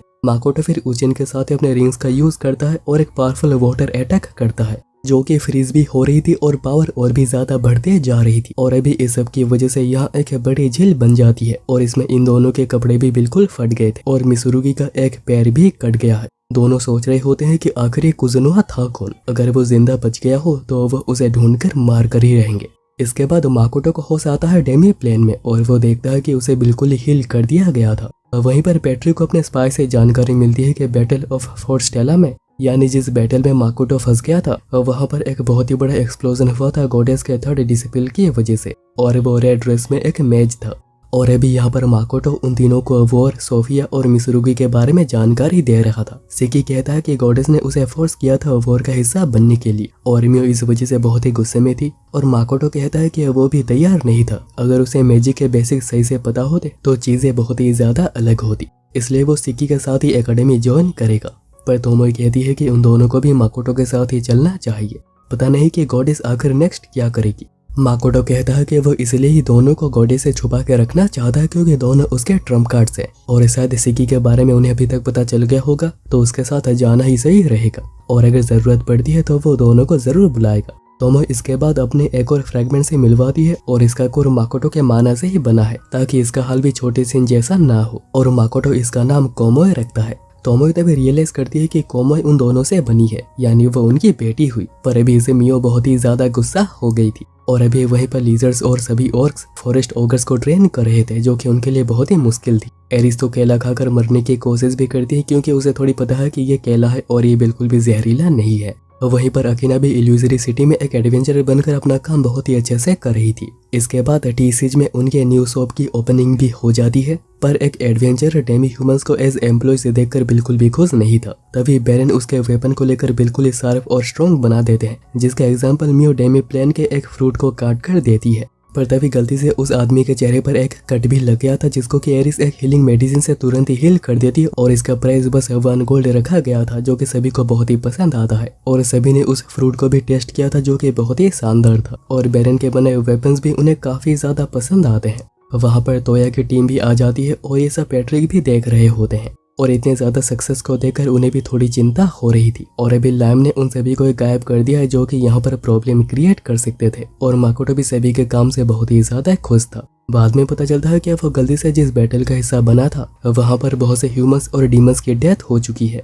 और वो ये भी बताता है कि उसने अपना आखिरी हमला बस मिसुरुगी और सोफिया को परेशान करने के लिए ही किया था, ना कि उन्हें मारने के लिए, वरना वो फायर अटैक का भी यूज कर सकता था जिससे कि उन सभी की ही डेथ हो जाती। और इसी के साथ ही वो अपने आसपास 2 हीरोज को भी सेंस नहीं कर पाया था, जो कि वहीं पर ही फाइट कर रहे थे। शायद आगे चलकर उससे उनकी मुलाकात हो ही जाएगी, और माकोटो अभी अपने पेरेंट्स के पाथ को ही ढूंढना चाहता है, और उसे हासेगावा की बहुत ही ज्यादा याद भी आ रही थी कि वो यहाँ पर आने से पहले उसे कुछ बता भी नहीं पाया था। और फिर एमा माकोटो को पार्टी में बुलाती है, जो कि न्यू शॉप ओपनिंग और उसके फेयरवेल के लिए रखा गया है, और माकोटो को याद आता है कि कैसे वो पहली बार एमा से मिला था, जिसके बाद चीजें कहां से कहां पहुंच गई, और अभी सभी चीज कितनी ज्यादा अच्छी है। पर इसके बीच मियो और तोमे के बीच फाइट तो हो ही रही थी, और इसी की बेचारा उन दोनों से बहुत ही ज्यादा परेशान भी हो रहा था। और यहीं पर ही सीजन 1 एंड हो जाती है, और मैं सीजन 2 बहुत ही जल्द आप लोगों के लिए लेकर आऊंगा।